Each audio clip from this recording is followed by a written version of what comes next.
আছে। আশা করছি এই ঘটনাটি আপনাদের ভালো লাগবে। যেভাবে লেখা আছে আমি সেভাবেই পড়ে শোনানোর চেষ্টা করছি আপনাদের। চলুন শুরু করা যাক। আসসালামু আলাইকুম রাসেল ভাই, আশা করছি ভালো আছেন। আমি নাফি। 2012 সাল থেকে আপনার কণ্ঠ শুনতে শুনতে ঘুমানোর অভ্যাস, তাই আপনার প্রতি শ্রদ্ধা ও ভালোবাসা। বেশি কথা না বলে আসুন ঘটনায় চলে যাওয়া যাক। লাল অডিটোরিয়াম বিশ্ববিদ্যালয় ক্যাম্পাসের শহীদ প্রভাস কুমার বড়ুয়া সড়ক দিয়ে হেঁটে যেতেই বাম দিকের বৃহৎ দালানটিতে চোখ আটকে যায় সবার। পাহাড়ের গা ঘেঁষে অপরূপ কারুকার্য শোভিত সুবিশাল এই ভবন। এই ভবনটি উদ্বোধনের 2 বছরের মাঝেই পরিত্যক্ত ঘোষণা করা হয়। প্রায় 1200 আসন ধারণ ক্ষমতা সম্পন্ন এই মিলনায়তন বিগত 28 বছর ধরে বন্ধ রয়েছে। এই অডিটোরিয়ামকে কেন্দ্র করে একটি ঘটনা ভূত এফএমে প্রকাশিত হয়েছিল। শ্রোতা বন্ধুরা কি আন্দাজ করতে পেরেছেন আমি কোন বিশ্ববিদ্যালয়ের ঘটনা বলতে চাচ্ছি? জি হ্যাঁ, বলছি প্রাকৃতিক সৌন্দর্যের এক অনন্য লীলাভূমি এবং বাংলাদেশের সবচেয়ে বৃহৎ বিশ্ববিদ্যালয় চট্টগ্রাম বিশ্ববিদ্যালয়ের কথা। 2100 একরের বিশাল বিস্তৃত ক্যাম্পাস। এই ক্যাম্পাস যেন নানা রূপের সমাহার। পাহাড়, ঝর্ণা, লেক, সাপ, পাখি, হরিণ সহ জীব বৈচিত্র্য এই ক্যাম্পাসে এনে দিয়েছে ভিন্ন এক মাধুর্যতা। কিন্তু সৌন্দর্যের আড়ালে এক ভয়ঙ্কর রূপের শিকার কি কেউ হয়েছেন কখনো? কথায় আছে, যেখানে সুন্দর সেখানেই অসুন্দর। ভর্তি পরীক্ষা দিতে এসেছিলাম 2022 সালের অগাস্ট মাসে। পরীক্ষা দিতে এসেছিলাম বন্ধুদের সাথে, প্রায় 7 জনের দল। এক একজনের এক এক দিন পরীক্ষা, কাজেই আমাদের প্রায় 5-6 দিন ক্যাম্পাসে অবস্থান করতে হয়। একদিকে তারুণ্য, অন্যদিকে মনোমুগ্ধকর ক্যাম্পাসের পরিবেশ। নিজেদেরকে হলে আটকে রাখতে পারছিলাম না। 10 ঘন্টা জার্নি করে ক্লান্ত হয়ে সেদিনের মতো ঘুমিয়ে যাই। পরদিন আমার আর সামির এক্সাম ছিল। আমাদের সার্কেলে আমি আর সামি ছিলাম সবচেয়ে চঞ্চল। আমাদের আগেই পরীক্ষা শেষ, কাজেই 5 দিন সময় পাবো বিশ্ববিদ্যালয় ঘোরার জন্য। কোথায় কোথায় ঘুরবো আমরা নেট আর সিনিয়র ভাইদের কাছ থেকে তথ্য নিয়ে রাখলাম। আমরা মহা খুশি, কিন্তু এই খুশি আমাদের জন্য কালস্বরূপ হলো। ভর্তি পরীক্ষার সময় আমি ছিলাম মহাকবি আওয়াল হল। দুপুরে ডাইনিং এ খাওয়ার পর রেস্ট নিয়ে আমরা দুজন রেডি হয়ে বের হলাম। আমাদের উদ্দেশ্য টেলিটক পাহাড়। সিনিয়র ভাইদের থেকে ম্যাপের মাধ্যমে সকল তথ্য খুঁটিনাটি জেনে নিলাম। টেলিটক পাহাড়ে ওঠার জন্য আমরা এগিয়ে যেতে শুরু করলাম। শহীদ আব্দুর রব হল পার হয়েই পাহাড়ের গর্ভে ঢুকে পড়লাম। বঙ্গবন্ধু হল তখনও চালু হয়নি। ডান বাম আর পেছনে সারি সারি পাহাড়। প্রায় 3টা পাহাড় পার হয়ে তারপর আমরা আমাদের গন্তব্যে পৌঁছালাম। নেমে পড়লাম জঙ্গলের মধ্যে। একটা ছোট খালের মতো অংশ পাড়ি দিয়ে একটা উপত্যকার মতো জায়গায় আসলাম। চারিদিকে শুনশান নীরবতা। সামনে দেখা যাচ্ছে বড় বড় পাহাড়। ঝিঁঝি পোকার ডাকের শব্দ শোনা যাচ্ছে সন্ধ্যার আগেই। সামি খুব সাহসী, আমিও কম না। কোনো ভয় আমাদের স্পর্শ করতে পারে না। এদিকে সূর্য হেলে যাচ্ছে আর আমি সামি ক্লান্তি নিয়ে পাহাড়ে উঠছি। দূর থেকে দ্বিতীয় পাহাড় দেখা যাচ্ছে। পাহাড়ের মধ্যে সরু একটা মেলবন্ধন রাস্তা, একটার সাথে আরেকটা কত দূরে তবুও যুক্ত। কত সুন্দর এই সৃষ্টিকর্তার সৃষ্টি ভেবে কৃতজ্ঞতা প্রকাশ করলাম। চারপাশের সৌন্দর্য দেখে মুগ্ধ আমরা বারবার হারিয়ে ফেলছিলাম নিজেদের। এমন সময় ঘটল এক অনাকাঙ্ক্ষিত ঘটনা। বৃষ্টি। শুনেছিলাম ক্যাম্পাসে হুটহাট বৃষ্টি হয়, তাই বলে এমন পরিস্থিতিতে কি আর করার, এই পাহাড় বেয়ে নেমে আসা এখন বেশ কঠিন।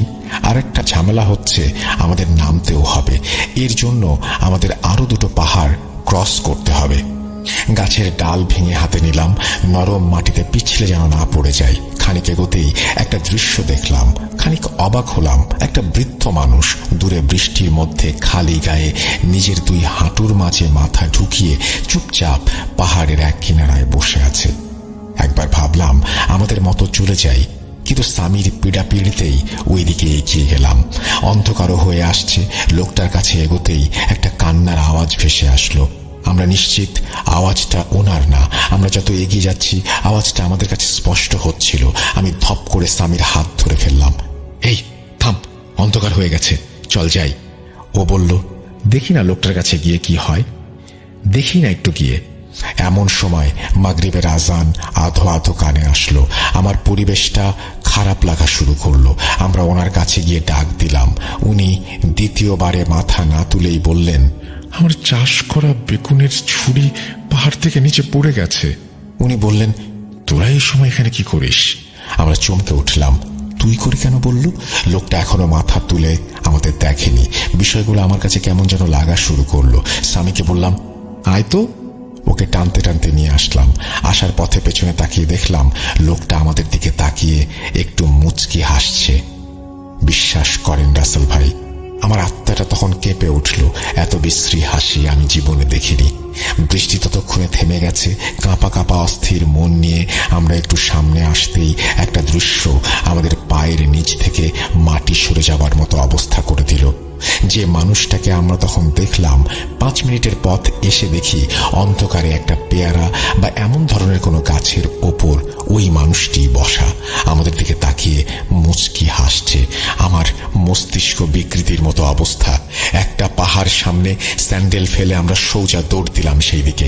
লোকটা আমাদের দিকে পেয়ারা ছুড়ে দিচ্ছে আর উদ্যম ভাবে হাসছে। আমরা দৌড়াচ্ছি। আমাদের সামনে সরু একটা ঝাড়ের ঝাড়, ঝাড়ের মধ্য দিয়ে আমরা দৌড়াচ্ছি।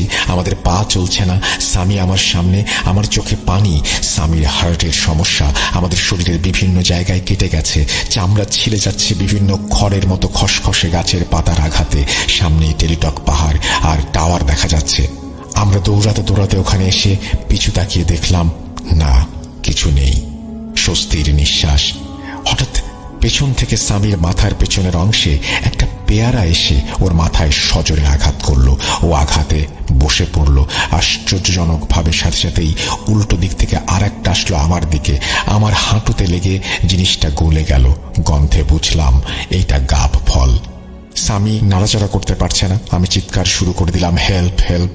রাস্তায় বাঁচাও বাঁচাও বলে চিৎকার করছি।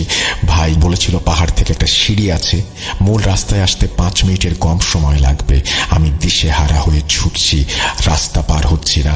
দূরের ল্যাম্প পোস্টের আলোতে ছায়া ছায়া ভাবে আমি সেই দূরের পাহাড়টিকে দেখছি এবং পাহাড়ের থেকে সিঁড়ি দেখতে পেলাম। স্বামীকে আমি টেনে টেনে নিয়ে আসছি আর জোরে জোরে চিৎকার করছিলাম। এত নিঃস্ব অবস্থায় আমাকে আগে কখনো আর পড়তে হয়নি। সমাজ বিজ্ঞান অনুষদের সামনের রাস্তা দেখা যাচ্ছে। একটা গার্ড দেখলাম আমাদের দিকে এগিয়ে আসছে টর্চ হাতে করে। আমাদের দুজনের চোখে পানি, শরীর বৃষ্টি আর ঘামে ভেজা। দুজনেই রাস্তায় বসে পড়লাম। রাস্তায় 5-7 জন মানুষ আর রিক্সা চালকেরা আমাদের সাহায্য করার জন্য এগিয়ে আসলো। তখন একটা সাইনবোর্ডে দেখলাম নিরাপত্তার কারণে এই পাহাড়ে ওঠা নিষেধ। ওনারা আমাকে ক্যান্টিনের ছাউনিতে বসালেন, কলা খেতে দিলেন। আমাদের মুখে কোনো কথা নেই, কথা বলার পরিস্থিতিতেও আমরা ছিলাম না। একজন রিক্সা চালক বললেন, ওদের সাথে খারাপ কিছু হয়েছে। আমাদের পকেটে হাত দিয়ে দেখলেন, বললেন, ফোন মানিব্যাগ তো সবই আছে, তার মানে ছিনতাই হয়নি। তখন স্বামী ওনাদের সব ঘটনা বললেন। গার্ড বলল, এখানে আগে ছিনতাই হতো অনেক বেশি, অনেক সময় মানুষকে হত্যাও করা হতো। অনেকে এমন অশুভ শক্তির প্রভাব এখানে ফিল করে, তেমনই কিছু একটা কবলে হয়তো আপনারা পড়েছিলেন। ওনারা পাশের হল থেকে একজন হুজুর ভাইকে ডেকে নিয়ে এসে পানি পড়া দিলেন। একজন রিক্সা চালক ঠিক করে দিয়ে আমাদের হলে পৌঁছে দিলেন। আমরা কাউকে কিছু না বলে চুপচাপ ভাবতে থাকি, কি হলো আমাদের সাথে, কি হলো? এই প্রশ্নের উত্তর আজও আমরা পাইনি। পরের দিন আমরা দুজনে বিভিন্ন অজুহাত দেখিয়ে বাসায় চলে আসি। দুজনে কিছুদিন জ্বরে ভুগেছিলাম। আমরা দুজনেই চট্টগ্রাম বিশ্ববিদ্যালয়ে চান্স পাই। আমি এখন ঢাকা বিশ্ববিদ্যালয়ে, আর স্বামী আছে চট্টগ্রাম বিশ্ববিদ্যালয়ে। ও এখনো ওই পাহাড়ে ঘুরতে যায় বন্ধুদের সাথে। অনেক খুঁজেছে ওই গাছটা, কিন্তু আর খুঁজে পায়নি। আসসালামু আলাইকুম রাসেল ভাই, আমার নাম অনিকেত। এটা একটা ছদ্মনাম এবং সঙ্গত কারণে আমি আমার ছদ্মনামটি ব্যবহার করছি। কিন্তু আপনার যদি আমার সত্যিকারের নাম পরিচয় জানার প্রয়োজন পড়ে, তো সেই ক্ষেত্রে ইমেইলে যে নামটা আছে সেই নামটা দিয়ে আপনি যদি লিঙ্কডিন অথবা সোশ্যাল মিডিয়াতে সার্চ করেন, তাহলে আমাকে আপনি ফেসবুক, ইনস্টাগ্রাম বা লিঙ্কডিনে পেয়ে যাবেন। তো অনেক বছর পরে খুব রিসেন্টলি আবার নতুন করে আপনার কণ্ঠ শুনতে পাচ্ছি, বিকজ যখন ছোট ছিলাম বাংলাদেশে থাকতে তখন 2011-12 if I am not wrong, ওই টাইমটাতে আপনি তারপরে সুমন ভাই ওনাদের প্রোগ্রামটা শুনতাম রেডিও ফুর্তিতে। খুব মজা লাগতো, খুব ইন্টারেস্টিং একটা ব্যাপার ছিল। প্রত্যেক আই গেস ফ্রাইডেতে আমরা শুনতাম এগুলো। তো ইদানিং ইউটিউবের বদলতে আপনার ভয়েসটা আমরা শুনতে পাচ্ছি, সেম ওল্ড ক্যাচি ভয়েস, খুবই ভালো লাগে। গল্পগুলো, you're a great story teller, no doubt, এবং one of the best from Bangladesh of course. তো যে বিষয়টা আজকে ইন্সপায়ার্ড লাগছে, মনে হচ্ছে যে কিছু নিজের জীবনে, নিজের পরিবারের মানুষদের জীবনে ঘটে যাওয়া কিছু গল্প বলি। তো প্রথম গল্প হিসেবে শুরু করতে চাই একটি ঘটনা দিয়ে। তো সময়কালটা ছিল 2018। ওই সময়ে আমার স্ত্রী, আমার তৎকালীন যে ফিয়ন্সে ছিলেন, বর্তমান স্ত্রী, তো তিনি পড়াশোনা করতেন মালয়েশিয়াতে একটা সরকারি বিশ্ববিদ্যালয়ে, আর আমি পড়াশোনা করতাম নর্থ আমেরিকাতে একটা ইউনিভার্সিটিতে। তো ওই সময়টাতে আমাদের কিছুদিনের জন্য একটা লং ডিস্টেন্স রিলেশনশিপের মধ্যে দিয়ে যেতে হয়েছিল। আর মালয়েশিয়া এবং আমি যে দেশে থাকতাম নর্থ আমেরিকাতে, তো অনেকটা অলমোস্ট দিন রাতের ব্যবধান। দ্যাট মিনস যে যদি এখানে যদি রাতের 12টা, দ্যাট মিনস হয়তো নর্থ আমেরিকাতে রাতের 12টা হবে গিয়ে মালয়েশিয়াতে হয়তো দুপুর 3টা এরকম। তো একটা সময়ের ব্যবধান তো ছিল। তো যে দিনকার ঘটনা, সেই দিনকার ঘটনাটা বলি আপনাদেরকে। আমার স্ত্রী থাকতেন ইউনিভার্সিটি হোস্টেলে, আর ওর ইউনিভার্সিটি হোস্টেলটার বর্ণনা যদি দেই, তো বিল্ডিংটা ছিল একটা স্কয়ার শেপ বিল্ডিং। মাঝখানের জায়গাটাতে কিছু কমন গ্রাউন্ড, মানুষজন ঘোরাফেরা করার জায়গা, একটা বিশাল একটা কমন গ্রাউন্ড, অনেক বড় একটা বিল্ডিং, স্কয়ার শেপ। আর তার যে রুমটা ছিল, সেই রুমটার এক্স্যাক্টলি অপোজিটে, মাঠের অপোজিটে যে রুমটা ছিল, ওই রুমটা ছিল হন্টেড।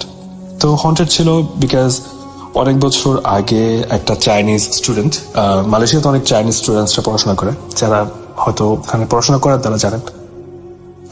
তো একটা চাইনিজ স্টুডেন্ট, সে অনেক বছর আগে ওই রুমটাতে সুইসাইড করে, এবং এরপরে ওই রুমটাতে যারাই থাকতে চেয়েছে তারা থাকতে পারেনি। খুবই অদ্ভুত ঘটনার সম্মুখীন হতে হয়। আর মালয়েশিয়াতেও আমাদের দেশের মতো এইসব বিষয় অনেক অহরহ ঘটে থাকে। প্রত্যেক পাড়া মহল্লায় এইসব গল্প খুবই প্রচলিত। এসব ব্ল্যাক ম্যাজিক বলেন, তাবিজ বলেন, জিন বলেন, এসব অনেকগুলো ঘটনা আমাদের মতোই সিমিলার। ওরাও মুসলিম, আমরাও মুসলিম, কিছু বিষয় তো অফকোর্স মিলে যায়। তো যে কারণে ওদের কিছু কুসংস্কার তো অবশ্যই আছে আমাদের মতোই। তো সবকিছু মিলিয়ে ওই রুমটাকে সিলগালা করে দেওয়া হয়। ওই রুমটাতে কোনো স্টুডেন্টদেরকে আর থাকতে দেওয়া হতো না। ইনফ্যাক্ট ওই রুমটার আশেপাশের রুমগুলোতেও কেউ থাকতে চাইতো না। মেক সেন্স করে যে আমি চাইবো না যে আমি এমন একটা রুমের পাশের রুমে থাকি যে রুমটাতে রাতের বেলা কেউ একজন নিজেকে ফ্যানের সাথে ঝুলিয়ে দিয়েছে। সো খুবই একটা ভয়ের ব্যাপার হবে থাকাটা। ভূতের জন্য তো আর রুমের মাঝখানে পার্টিশন ডাজন্ট ম্যাটার। তো যে কারণে ওই রুমটার আশেপাশে কয়েকটা রুমেও কেউ থাকতো না। তো যে রাতের ঘটনা, সেই রাতে আমার খুব স্পষ্ট মনে আছে, ওই দিন আমার এক্সাম ছিল, আমার ফাইনাল এক্সাম ছিল একটা।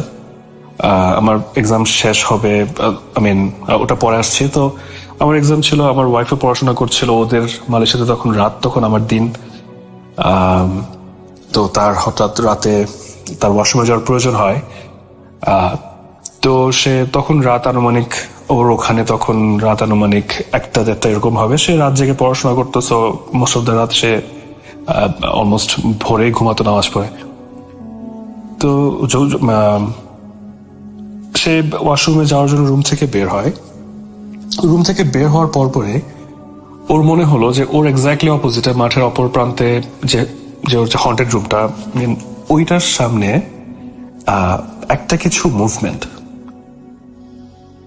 তো ও তো মুভমেন্টটা দেখে শুরুতে ভাবলো হয়তো যে ও যেহেতু রুমে অনেক আলো ছিল, আর বাইরে যেহেতু প্রত্যেকটা রুমে সবাই ঘুমাচ্ছে, করিডোর অন্ধকার, সবকিছু অন্ধকার, হয়তো এই কারণে আলোর ডিফারেন্সেস এর কারণে তার কাছে মনে হয়েছে আর কি যে অপোজিট সাইডের, মাঠের অপোজিট সাইডের যে রুমটা, সেই রুমটাতে একটা মুভমেন্ট।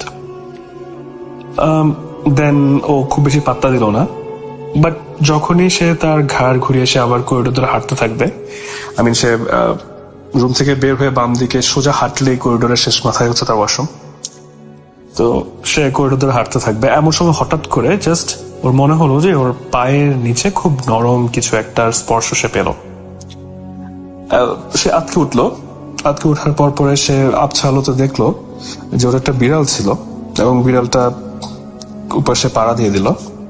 তো বিড়ালটা তার একটু দূরে গিয়ে সে খুব রাগ নিয়ে, খুব ফিউরি নিয়ে তার দিকে, আমার ওয়াইফের দিকে তাকিয়ে থাকে, যেভাবে বিড়ালটা রেগে গিয়ে গড় গড় করে ওরকম করে গড় গড় করছিল। তো that time my wife was panicking. First of all ও শুরুতে পাত্তা দেয় নাই যে ওর অপোজিট রুমটাতে, হন্টেড রুমটার সামনে কোনো একটা মুভমেন্ট, সেটাকে পাত্তা দেয় নাই। উইদিন ফিউ সেকেন্ডস ওর পায়ের নিচে একটা বিড়াল চাপ খায় এবং বিড়ালটা ওর দিকে তাকিয়ে থাকে। রাতের একটা ওইরকম একটা মুভমেন্ট, 1:32 অ্যারাউন্ড ওই টাইমটাতে একটু ভয় পেয়ে যায়, কারণ স্টোরি তো আছে ওই হোস্টেলে, অনেক স্টোরি, মালয়েশিয়ার প্রত্যেকটা মনে হয় হোস্টেলে মনে হয় অনেক স্টোরি আছে। তো সে অনেক ভয় পেয়ে যায়, আতঙ্কিত হয়ে যায়। আতঙ্কিত হয়ে কি হঠাৎ করে সে কি মনে করে জানি সেই রুমটার দিকে আবার তাকালো। বিড়ালটা তো তার সামনে ছিল, ওদিকে রাগ করে তাকিয়ে আছে, বাট ও কয়েক সেকেন্ডের মধ্যে সে আবার ওই রুমটার দিকে তাকালো। অ্যান্ড দেন যেটা দেখে সেটার জন্য সে কোনো দিন প্রস্তুত ছিল না, দুনিয়াতে কেউই ওটা দেখার জন্য প্রস্তুত থাকবে না। সে দেখে যে ওই রুমটার সামনে থেকে, এক্স্যাক্টলি একদম সোজা আর কি, ওই রুমটার সামনে থেকে কিছু একটা ফ্লোট করে করে ওর দিকে এগিয়ে আসছে। ওটা একটা অবয়ব। তো আমার ওয়াইফ যেন আমাকে তখন বললো যে সেটা একটা সাদা, একটা কাইন্ড অফ ট্রান্সপারেন্ট, একটা সি থ্রু করা যায় এরকম একটা অবজেক্ট মানুষের শেপে ফ্লোট করে করে তার রুমের দিকে, তার দিকে ফ্লোট করে করে ভেসে আসছে, এগিয়ে আসছে। এবার তো তার তো ভেতরের সব হিম হয়ে গেছে, তার রক্তহীন হয়ে গেছে। সে প্রচন্ড ভয় পেয়ে গেল, প্রচন্ড আতঙ্কিত হয়ে গেল। এবং সবচেয়ে ভয়ের ব্যাপারটা যেটা, সে আমাকে যেটা বললো যে ওই শেপটা দেখতে ক্যাসপারের মতো ট্রান্সপারেন্ট একটা হোয়াইটিশ একটা অবজেক্ট, যেটা থেকে সি থ্রু করা যায়, কিন্তু খুব বিচ্ছিরি বিদঘুট একটা চেহারা। সে অন্ধকারে খুব বেশি ক্লিয়ারলি দেখতে পাচ্ছিল না, বাট যে যতটুকু দেখে বুঝলো যে আমরা ভূতের সিনেমাগুলোতে খুব বিচ্ছিরি যেরকম চেহারাগুলো দেখি ভূতের, সামথিং লাইক দ্যাট, খুবই আনইউজুয়াল একটা চেহারা ওর দিকে এগিয়ে আসছে। অলমোস্ট মাঠ ক্রস করে, হাফওয়ে ক্রস করে ফেলেছে মাঠটা, আর হাফওয়ে ক্রস করলে তার রুমের সামনে চলে আসবে। এবার তো সে তো অনেক বেশি ভয় পেয়ে গেল। সে সাথে সাথে আবার বিড়ালটার দিকে তাকালো। এগুলো সব ঘটছে ধরেন কয়েক মিনিটের ব্যবধানে। আমি ডিসক্রাইব করছি দেখে মনে হচ্ছে অনেক লেন্দি, বাট আসলে এগুলো সবগুলোই কয়েকটা মিলি সেকেন্ডের মধ্যেই এই দৃষ্টিগুলো, এই অবজেক্টগুলো দৃশ্যমান হচ্ছিল। সে সাথে সাথে আবার করিডোরের দিকে তাকালো, দেখলো বিড়ালটা নেই মানে তো কোথাও নেই, লাইক কোনো চিহ্ন নেই বিড়ালের, নাই। দেন ও তো অলমোস্ট স্ট্রোক করে ফেলার মতো অবস্থা। ওর আর সাহস নাই, নড়ার শক্তি নাই, বাট সে সমস্ত শক্তি জোগাড় করে, যে দোয়া কালাম ওর মনে আছে, ওর কিছু একটা পরে সে একদম দৌড়ে সে তার রুমে ঢুকে গেল। ঢুকে গিয়ে দরজা লাগিয়ে দিল। দরজা লাগিয়ে দিয়ে তার রুমে তো আগে থেকে আলো জ্বলছিল, সে সাথে সাথে তার রিডিং ল্যাম্প গুলো জ্বালিয়ে দিল, তার রুমমেটের রিডিং ল্যাম্পটা জ্বালিয়ে দিল। তারা দুজন থাকতো রুমে। ওর রুমমেট ওই সময় চাইনিজ নিউ ইয়ারের জন্য তার গ্রামের বাড়িতে গেছিল, মেয়েটা মালয়েশিয়ান ছিল। তো ওর রুমমেটের রিডিং ল্যাম্পটাও জ্বালিয়ে দিল। মোটামুটি যত বেশি আলো ফকফকা করে রাখা যায় যাতে সে কম ভয় পায়। আর দেন ও হচ্ছে ওই হোস্টেলে ওর আশেপাশের যে বান্ধবীরা থাকে অন্যান্য রুমে, সে ওদেরকে কল করার ট্রাই করতে থাকলো। সে সবাইকে কল দিচ্ছে, কিন্তু কেউ কল ধরছে না। আর এর মাঝখানে যেটা হলো যে উইদিন কাপল অফ মিনিট ও কাপল অফ সেকেন্ডস ওর রুমের দরজাটার মধ্যে খুব জোরে জোরে আঘাত করা হচ্ছে, খুব জোরে জোরে শব্দ করে বাড়ি দেওয়া হচ্ছে। আমরা যেরকম প্রচন্ড ফিউরি, প্রচন্ড এগ্রেশন নিয়ে যদি আমরা কোনোটা দরজায় লাথি দেই বা আঘাত করি বা ঘুষি দেই খোলার জন্য, কাইন্ড অফ ওরকম কনসিস্টেন্টলি কেউ দরজা ধাক্কা দিচ্ছে, বাড়ি দিচ্ছে, এরকম একটা শব্দ হচ্ছে। দরজাটা কাঁপছে পর্যন্ত। তো সে তো ভয়ে আতঙ্কে শেষ, একদম অবস্থা খারাপ। মিন টাইম ওর ফ্রেন্ডদেরকেও ফোন করছে, কেউ ফোন ধরছিল না। আর সে কি করবে বুঝতে না পেরে সে সাথে সাথে করে তার ফোন থেকে মানে ইউটিউবে গিয়ে আয়াতুল কুরসি ছেড়ে দিয়ে খুব জোরে শব্দ করে ছেড়ে দিল। দেন সে যখন ছেড়ে দিল, ইনস্ট্যান্টলি মানে ওর মাথায় যেটা আসলো সেটা হচ্ছে হয়তো যে যেহেতু এটা একটা স্ট্রং, আমাদের মুসলমানদের জন্য আয়াতুল কুরসি একটা খুব একটা স্ট্রং একটা বিষয়, যেটা আমরা এরকম বিপদে পড়লে শুনি বা পড়ি যাদের মুখস্থ আছে। তো সে খুব জোরে শব্দ করে ছেড়ে দিল যেন ওই অপশক্তিটা যেন তার থেকে দূরে থাকে। সে যে টাইমটাতে সেটা ছেড়ে দিল, ইনস্ট্যান্টলি ওই দরজা ধাক্কানোটা বন্ধ হয়ে গেল। ইট ওয়াজ এ রিলিফ। আর সে তো তাও আতঙ্ক, ভয়, কান্নাকাটি, সে কি করবে সে কিছুই জানে না। Like she was feeling really really helpless ওই মোমেন্টে। তার রুমমেট পর্যন্ত নাই, ইনফ্যাক্ট ওর পাশে আশেপাশের যে কয়েকটা রুম, ওই রুমের মধ্যেও খুব বেশি মানুষজন না, হয়তো 2-1 আছে বা কার আছে সে নিজেও জানে না। কারণ সবাই ওই যে চাইনিজ নিউ ইয়ার জন্য ছুটিতে যাচ্ছে এরকম। তো এই যখন ওর ফোন আয়াতুল কুরসি চলতেছে বা ওর রুমের মধ্যে নিজেকে আবদ্ধ করে রেখেছে, ভয় পাচ্ছে, কানাকাটি করছে, ওই মোমেন্টটাতে ও এতক্ষণ একটু আগে যাদেরকে ফোন করছিল তাদের মধ্যে থেকে ওর একটা বান্ধবী ওকে ফোন ব্যাক করে যে ওই হোস্টেলের একদম দূরের একটা ব্লকে থাকে, বা মনে হয় ওই হোস্টেল একদম দূরের কোনো ব্লক, এরকম কিছু একটা একটু ডিস্টেন্সে থাকে। তো ও ফোন ব্যাক করার পরে তখন আমার ওয়াইফ তাকে সবকিছু যতটা দ্রুত পারা যায় সব ভয়ে ভয়ে কান্নাকাটি করে মানে সবকিছু যত ফাস্ট বলা যায় সব বলার পরে বললো যে মানে শি নিডস হেল্প, এবং ও বললো যে কাউকে নিয়ে এসে যেন ওকে যেন উদ্ধার করা হয়, কারণ সে রুম থেকে বেরোতে পারছে না। তো যে টাইমটাতে ওর বান্ধবী ফোন করে ওকে, ওই টাইমটাতে তো ওর সুরাটা তো বন্ধ হয়ে যায়। ওর ফোনের সুরাটা বন্ধ হয়ে যাওয়ার সাথে সাথে তার রুমের দরজাতে আবার আঘাত পড়তে শুরু করে। এবং এবার খুব ইন্টারেস্টিং একটা ব্যাপার, খুবই ইন্টারেস্টিং একটা ব্যাপার হচ্ছে এবার নতুন কিছু অ্যাড হয় ওই আঘাতের সাথে। এবার কেউ একজন খুব করুণ সুরে, একদম খুব একটা স্যাড একটা টোনে খুব করে কান্না করে তার নাম ধরে ডাকছে। মনে হচ্ছে কেউ খুব ব্যথায় কাতরে তার নাম ধরে ডাকছে। সে তো আরো বেশি ভয় পেয়ে গেল। ইনস্ট্যান্টলি সে তার ফোন থেকে আবার সে ইউটিউবে ঢুকে সুরাটা ছেড়ে দিল। ছেড়ে দেওয়ার সাথে সাথে একটু আবার ওটা কমে গেল। No one was banging the door anymore. Mean time ওর যে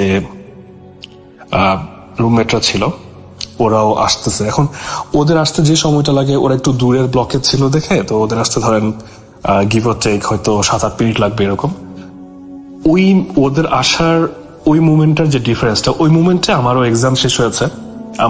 আমার এখানে তখন দিন ছিল, ওর ওখানে রাত ছিল। আমার এক্সাম শেষ হয়েছে, আমি এক্সাম শেষ হলো, আমি জানি ও তো বাসায় আছে, রুমে আছে। তো আমি ওকে ফোন দিলাম, ভিডিও কল দিলাম হোয়াটসঅ্যাপে। আমি দেখি ওর রুমের মধ্যে অনেক আলো। আমি বললাম যে কি ব্যাপার, সব এত রাতে সবকিছু এভাবে জ্বালিয়ে রাখছো কেন? তুমি কি ঘুমানোর প্ল্যান করছো নাকি কি তুমি ঘুমাবো না? তো সে বললো যে সে আমাকে খুব ব্রিফলি বললো যে এই সিচুয়েশন এসব হয়েছে ওর সাথে, যত দ্রুত পারা যায় সে আমাকে ব্রিফ করলো। ও আমাকে ব্রিফ করতে করতে যেটা হলো, হঠাৎ করে আমি ভিডিও কলে ছিলাম হোয়াটসঅ্যাপে। তো আমাদের যে ভিডিও কলের যে স্ক্রিনটা, এটা হঠাৎ করে নাইট ভিশনের মতো ব্ল্যাক এন্ড হোয়াইট হয়ে যায়। এমন না যে আমরা কেউ নাইট ভিশন অন করেছে, আই ডোন্ট নো আইফোনে কি হোয়াটসঅ্যাপে ভিডিও কলে কি নাইট ভিশন অন করা যায় কিনা, আই হ্যাভ নো আইডিয়া। আমি করি নাই ইন্টেনশনালি, ওর তো করার প্রশ্নই আসে না। কিন্তু অল অফ এ সাডেন আমাদের ভিডিও কলের স্ক্রিনটা ব্ল্যাক এন্ড হোয়াইট হয়ে যায়। আমি তাকে ব্ল্যাক এন্ড হোয়াইট দেখছি ফোনে, সে আমাকে ব্ল্যাক অ্যান্ড হোয়াইট দেখছে ফোনে। ইনফ্যাক্ট আমি যখন এই কথাটা বলছি, I can easily recall the same time, same situation. Every time I recall that, I get the same old goosebump. এটা একটা দৃশ্য ছিল আমার জন্য। দেন ও তো আরো বেশি ভয় পেয়ে যায়, ও চিৎকার করছে যে তুমি কেন সাদা কালো হয়ে গেলা, তুমি কেন সাদা কালো হয়ে গেলা, আমার ফোনে ঢুকে গেছে এটা, আমার ফোনে ঢুকে গেছে এটা, এসব বলে সে চিৎকার করছে। আমি বললাম যে কাম ডাউন, কিছু একটা হয়েছে, হয়তো একটা গ্লিচ, হয়তো ফোনের সমস্যা, কোনো কিছু একটা হয়েছে, তুই প্যানিক করার কিছু নাই, কাম ডাউন। আমি ওকে সব কথা বলছিলাম, because at the same time I was also terrified. আমি কেন টেরিফাইড ছিলাম? কারণ আমার এখানে দিনের বেলা সাদা কালো হওয়ার কোনো প্রশ্নই আসে না, নাইট ভিশন অন হওয়ার কোনো কারণই নেই, বা আমি নিজে ইন্টেনশনালি করে নেই, সেও করে নাই। আর তার চেয়ে বড় কথা, আমি দেখতে পাচ্ছি তার চোখগুলো একদম টকটকে লাল, টকটকে লাল অ্যাজ ইন টকটকে লাল অ্যাজ ইন চোখ উঠার পরে খুব ভয়ঙ্কর রকম লাল হয়ে যায় না চোখগুলো, এরকম লাল। তার সবকিছু সাদা কালো, তার চুল, চেহারা, তার মুখ, তার সবকিছু সাদা কালো দেখাচ্ছে, শুধুমাত্র তার চোখগুলো লাল। আমি ভয়ে আমার তখন গায়ের সবগুলো লোম দাঁড়িয়ে যায়, কিন্তু আমি ওকে বুঝতে দিতে চাচ্ছিলাম না। আমি চাচ্ছি যে ও যেন একটু সাহস পায়। আমাকে বলছে যে দেখো, ওদের যে রেসিডেন্সিয়াল টিচার থাকে হোস্টেলে, ওদের প্রক্টর বা যে থাকে হোস্টেলে, একটা টিচার থাকে রেসিডেন্সিয়াল টিচার মেয়েদের দেখাশোনা করার জন্য। তো আমি বললাম যে দেখো, তোমাদের সুপারভাইজার আসছে, হোস্টেল সুপারভাইজার আসছে, একটু ওয়েট করো, আমি ফোনে আছি, টেনশনের কিছু নাই, ভয়ের কিছু নাই, আমি হিয়ার। আমি ওকে সব কথা বলছি, সে কান্না করছে। তার I was feeling that was not her.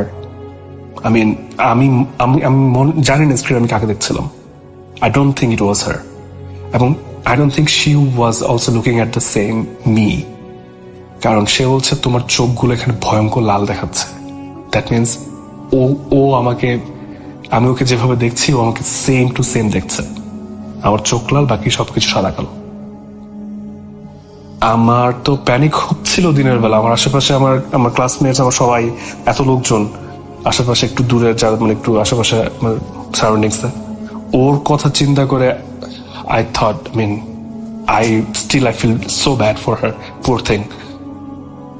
Then or almost senseless হয়ে যাওয়ার মতো অবস্থা, বা এরকম, ও ফোনের দিকে তাকাতে পারছে না, আবার ফোন কাটতে পারছে না, বিকজ আমি ফোন আছে, একটা সাহসের ব্যাপার।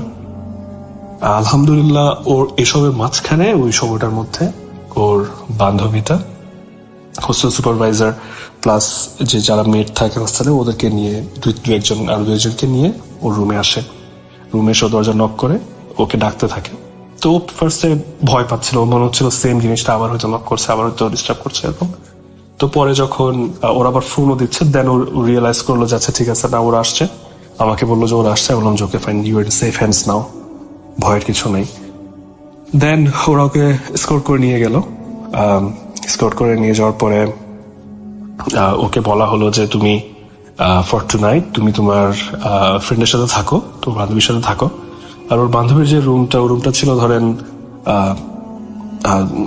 5-6 জন মেয়ে থাকে, এরকম একটু বড় রুম, এই বাঙ্ক বেড গুলা দেয়া। তো ওরকম রুম, ও ভাবলো আচ্ছা ঠিক আছে, ওগুলো তো কি বলে, ওখানে রুম গুলো তো অনেকগুলো মানুষ থাকে, বাঙ্ক বেড, তো অ্যাটলিস্ট লোকজন থাকলে হয়তো এই জিনিসগুলো আমাকে কোনো ডিস্টার্ব করবে না। দেন সে বান্ধবীর সাথে গেল। তো বান্ধবীর সাথে গেল, ভয় পাচ্ছিল, কান্নাকাটি করছিল, এইসব সিচুয়েশন মাঝখানে আমার সাথে কথা বললো, ও প্যারেন্টসদেরকে বললো, ওরাও ভয় পাচ্ছে। দেন এসব করতে করতে ওর ওখানে তখন রাতের 3:30-4টা বেজে যায়, 3:30টার মতো বেজে যায়। তারপর সে ঘুমাতে চলে গেল। আমি আমার ক্লাসে ব্যাক করলাম, বা আমার যে কাজ ছিল কাজে ব্যাক করলাম, মনে না ক্লাস ছিল আমার, আমি আমার রেগুলার রুটিনে ব্যাক করলাম। তো ব্যাক করার পরে আচ্ছা ঠিক আছে, ও শুয়ে পড়লো। ওই ঘটনাগুলো এখানেই শেষ হয়ে গেলেও বিষয়গুলো সমাধান হয়ে যেত, বা সেগুলো সলভ হয়ে যেত। কিন্তু যেটা হলো সেটা হচ্ছে যে সে, তার চোখ লেগে আসে, সে ঘুমিয়ে পড়ে। হঠাৎ করে তার মনে হলো যে ওই রুমটাতে অনেকগুলো কুয়াশা, অনেক কুয়াশা। এখন সে কি তখন ঘুমিয়ে গিয়েছিল অলরেডি, মানে ঘুমের মধ্যে স্বপ্নের মধ্যে দেখছিল, নাকি সে কি আসলে জেগে থেকে দেখছিল, সে সেটা রিকল করতে পারে না, সে এখনো সেটা রিকল করতে পারে না। তো তার মনে হলো যে অনেকগুলো কুয়াশা, একটা ভ্যাপসা গন্ধ রুমের মধ্যে। সে একটু মাথা ঘুরিয়ে দেখে যে আশেপাশে তার রুমে কেউ নাই বলতে সে যে রুমে শুয়েছে, তার বান্ধবীর রুমে, ওই রুমটাও ওর কাছে ফ্যামিলিয়ার মনে হচ্ছে না। ওইখানে কোনো বেডস নাই, ওখানে কোনো লোকজন নাই, কিছু নাই। সে একলা একটা রুমে সেন্ট্রালে শুয়ে আছে একটা বেডের মধ্যে, এবং চারপাশে কুয়াশা। হতে পারে সে তার স্লিপ প্যারালাইসিস হচ্ছিল বা কিছু একটা এরকম, but she was panicking, she was in a situation. And then ওর মনে হলো যে ওর রুমের ঠিক ওর ফেসের ঠিক পাশে কেউ একজন হাঁটু গেড়ে বসে আছে। ওই বিছানায় শুয়ে আছে, ওর ফেসের ঠিক পাশে কেউ একজন হাঁটু গেড়ে বসে আছে। ও জাস্ট একটু মাথা ঘুরিয়ে দেখে যে বিইংটা ফ্লোট করে ওর দিকে এগিয়ে আসছিল ওই হন্টেড রুমটা থেকে, ওই বিইংটা ওর মাথার কয়েক ইঞ্চি দূরে, ওর মুখের কয়েক ইঞ্চি দূরে হাঁটু গেড়ে বসে ওর দিকে তাকিয়ে আছে এবং খুব বিচ্ছিরি ভাবে হাসছে। ও আর পারেনি, ও এতক্ষণ পর্যন্ত খুবই স্ট্রং একটা মেয়ে, কিন্তু এই সারা রাতের যুদ্ধের পরে ওই মোমেন্টটাতে সে ধরে রাখতে পারে নাই। সে আনকনসিয়াস হয়ে যায়, জ্ঞান হারিয়ে ফেলে। এখন সে জ্ঞান হারিয়ে ফেলে। সকালবেলা ওর বান্ধবীরা সবাই ক্লাসে যাওয়ার জন্য বা রেগুলার রুটিন লাইফে ব্যাক করার জন্য সবাই রেডি হচ্ছে, কিন্তু দেখে যে ও ঘুম থেকে উঠছে না, সে নড়াচড়াও করছে না, এবং তার চোখ বন্ধ, কিন্তু হালকা করে তার অনেক সময় হয় না যে চোখ পুরোপুরি বন্ধ হয় না, কিন্তু হালকা আধা খোলা রেখে আমরা ঘুমাই, বা এরকম কিছু কিছু মানুষের ক্ষেত্রে ঘটে। এরকম করে হালকা খোলা রেখে ওর মুখটা হা হয়ে আছে। মানে ওর বান্ধবীর কাছে মনে হয়েছে যে ওটা ওটা একটা ন্যাচারাল ওয়ে অফ স্লিপিং না। দেন সে ওকে ডাকতে আসে যে ক্লাস আছে কিনা বা চেক করার জন্য, যে আমরা চলে যাচ্ছি বা কিছু একটা ইনফর্ম করার জন্য ওকে ডাকতে আসে যে উঠো। কিন্তু আমার ওয়াইফ তখন উঠে না, সে উঠেই না। তাকে ধাক্কানো হয়, তাকে তুলে বসিয়ে দেওয়া হয়, সে তাও তার ঘুম ভাঙছেই না লিটারালি। তো এই সিচুয়েশনে এরা তো আরো ভয় পেয়ে যায়, মেয়েদের ভয় আতঙ্কের সাথে তো কান্নাকাটি শুরু হয়ে যায়। একটা খুবই একটা সিচুয়েশন হয়ে গেল ওই ব্লকটা তো ওই মুহূর্তে। তো সাথে সাথে আবার হোস্টেল সুপারভাইজারকে জানানো হলো। তো দিনের বেলা যে হোস্টেল সুপারভাইজার থাকেন, তিনি অনেক ধার্মিক একজন মানুষ, সবসময় মালয়েশিয়ানরা নর্মালি এমনি ধার্মিক হয়, আমাদের দেশের মানুষের মতোই। তো উনি এসে তো ওর কানে কানে অনেকগুলো দোয়া সূরা পড়তে থাকলেন। পড়তে একটা সময়ে আমার ওয়াইফের জ্ঞান ফিরে আসে, এবং জ্ঞান ফিরে আসার পরে সে পরে আমাকে যেটা বললো যে ও শুধু একটা লাইন ওর মনে হয়েছে যে সে তার ঘুমের মধ্যে কেউ তাকে বললো যে আউযুবিল্লাহি মিনাশ শাইতানির রাজিম, এবং এটা শোনার পরে সে ঘুম থেকে উঠেছে। কিন্তু ওই হোস্টেল সুপারভাইজার নাকি অনেকক্ষণ ধরে 20-30 মিনিট ধরে নাকি সব দোয়া পড়েই যাচ্ছে। ওকে এবার ধাক্কা দিচ্ছে, মাথায় হাত বোলাচ্ছে, তুলে দিচ্ছে, কিন্তু সে উঠছে না, এই অবস্থা। তো বাট ও পরে যেটা বললো যে ওই একটা লাইন তার মাথার মধ্যে ঘুরছিল, দেন ওর মনে হলো যে সে উঠে যেতে হবে, দেন সে উঠে গেল। তো এই ঘটনা এতটাই ট্রমা তাকে দিয়েছিল যে সে অনেকদিন পর্যন্ত প্রত্যেকটা ঘটনা আমি যেভাবে গুছিয়ে বললাম সেভাবে গুছিয়ে মনে পর্যন্ত করতে পারছিল না। অনেকদিন সময় লেগেছে তাকে ওখান থেকে রিকভার করতে, ওই মেন্টাল স্টেট থেকে রিকভার করতে। তার ওই দিনই তার বাবা আসেন, এসে তাকে বাংলাদেশে নিয়ে যান। নিয়ে গিয়ে তাকে সাইকিয়াট্রিক দেখানো হয়, হুজুর দেখানো হয়, অনেক কিছু করা হয়, অনেক প্রসেসিং। ও অনেকদিন নাইটমেয়ার, ও সারা রাত ঘুমাতো না ভয়ে, সারাক্ষণ রুমে লাইট জ্বালিয়ে রাখতো, তার আশেপাশে মানুষজন থাকতে হতো। খুব একটা খুব ট্রমাটাইজড একটা সিচুয়েশনে সে অনেক দিন ছিল। আর ফ্যামিলি সাপোর্ট তো ছিল অফকোর্স, কিন্তু তার অনেক দিন লেগেছে ওই ট্রমাটার থেকে রিকভার করতে। অনেক কাউন্সিলিং এর প্রয়োজন হয়েছে, আমাদের রিলিজিয়াস টিচারদের কাছে অনেকবার যাওয়া আসা করতে হয়েছে, আমাদেরকে সাইকিয়াট্রিকদের কাছে যাওয়া আসা করতে হয়েছে, কম্বিনেশন করতে হয়েছে সবকিছু। আলহামদুলিল্লাহ একটা সময় সে রিকভার করে, এবং আলহামদুলিল্লাহ এখন সে অনেক ভালো আছে। আলহামদুলিল্লাহ এরপর থেকে আর ও কোনো ধরনের সিচুয়েশনই ফেস করে নাই, কোনো কিছুই ফেস করে নাই।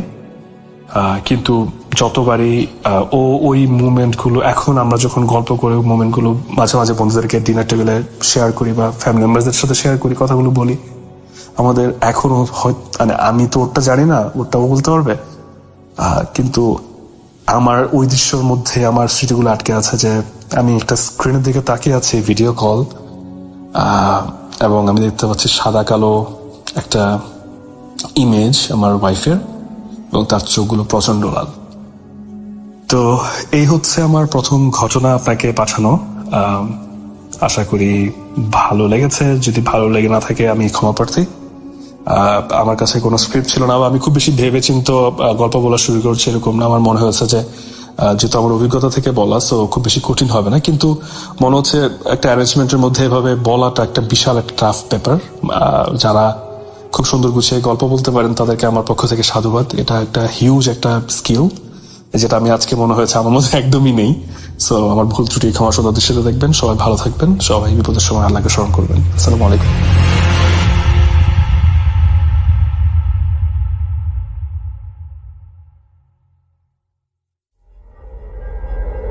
Spirit, be here with me.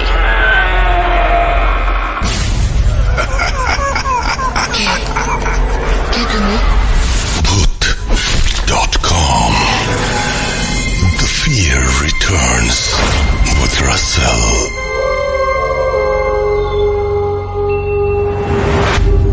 Welcome back. আপনাদের সবাইকে স্বাগত জানাচ্ছি, আমি রাসেল। আশা করছি আপনারা সবাই ভালো আছেন, ভালোর দলে আছেন। আমিও ভালো আছি, ভালোর দলে আছি, এবং এই ঘটনাটি আপনাদের ভালো লাগবে, কারণ এই ঘটনাটি পাঠিয়েছেন সিফাত আলম। তিনি খুব চমৎকার ঘটনা পাঠান, সবসময় তার ঘটনাগুলো একটু অন্যরকমই হয়।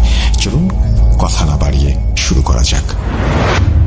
আসসালামু আলাইকুম রাসেল ভাইয়া ও প্রিয় লিসেনার্স, আশা করছি আপনারা সবাই আল্লাহর রহমতে অনেক ভালো আছেন এবং সুস্থ আছেন। আমি মোহাম্মদ সিফাত আলম, লিখছি চট্টগ্রাম থেকে। আজ আমি আপনাদের সাথে যে ঘটনাটি শেয়ার করব তা আমার পরিচিত এক আপু আমার সাথে শেয়ার করেছেন। ঘটনাটি মূলত আপুর বান্ধবীর সাথে ঘটা।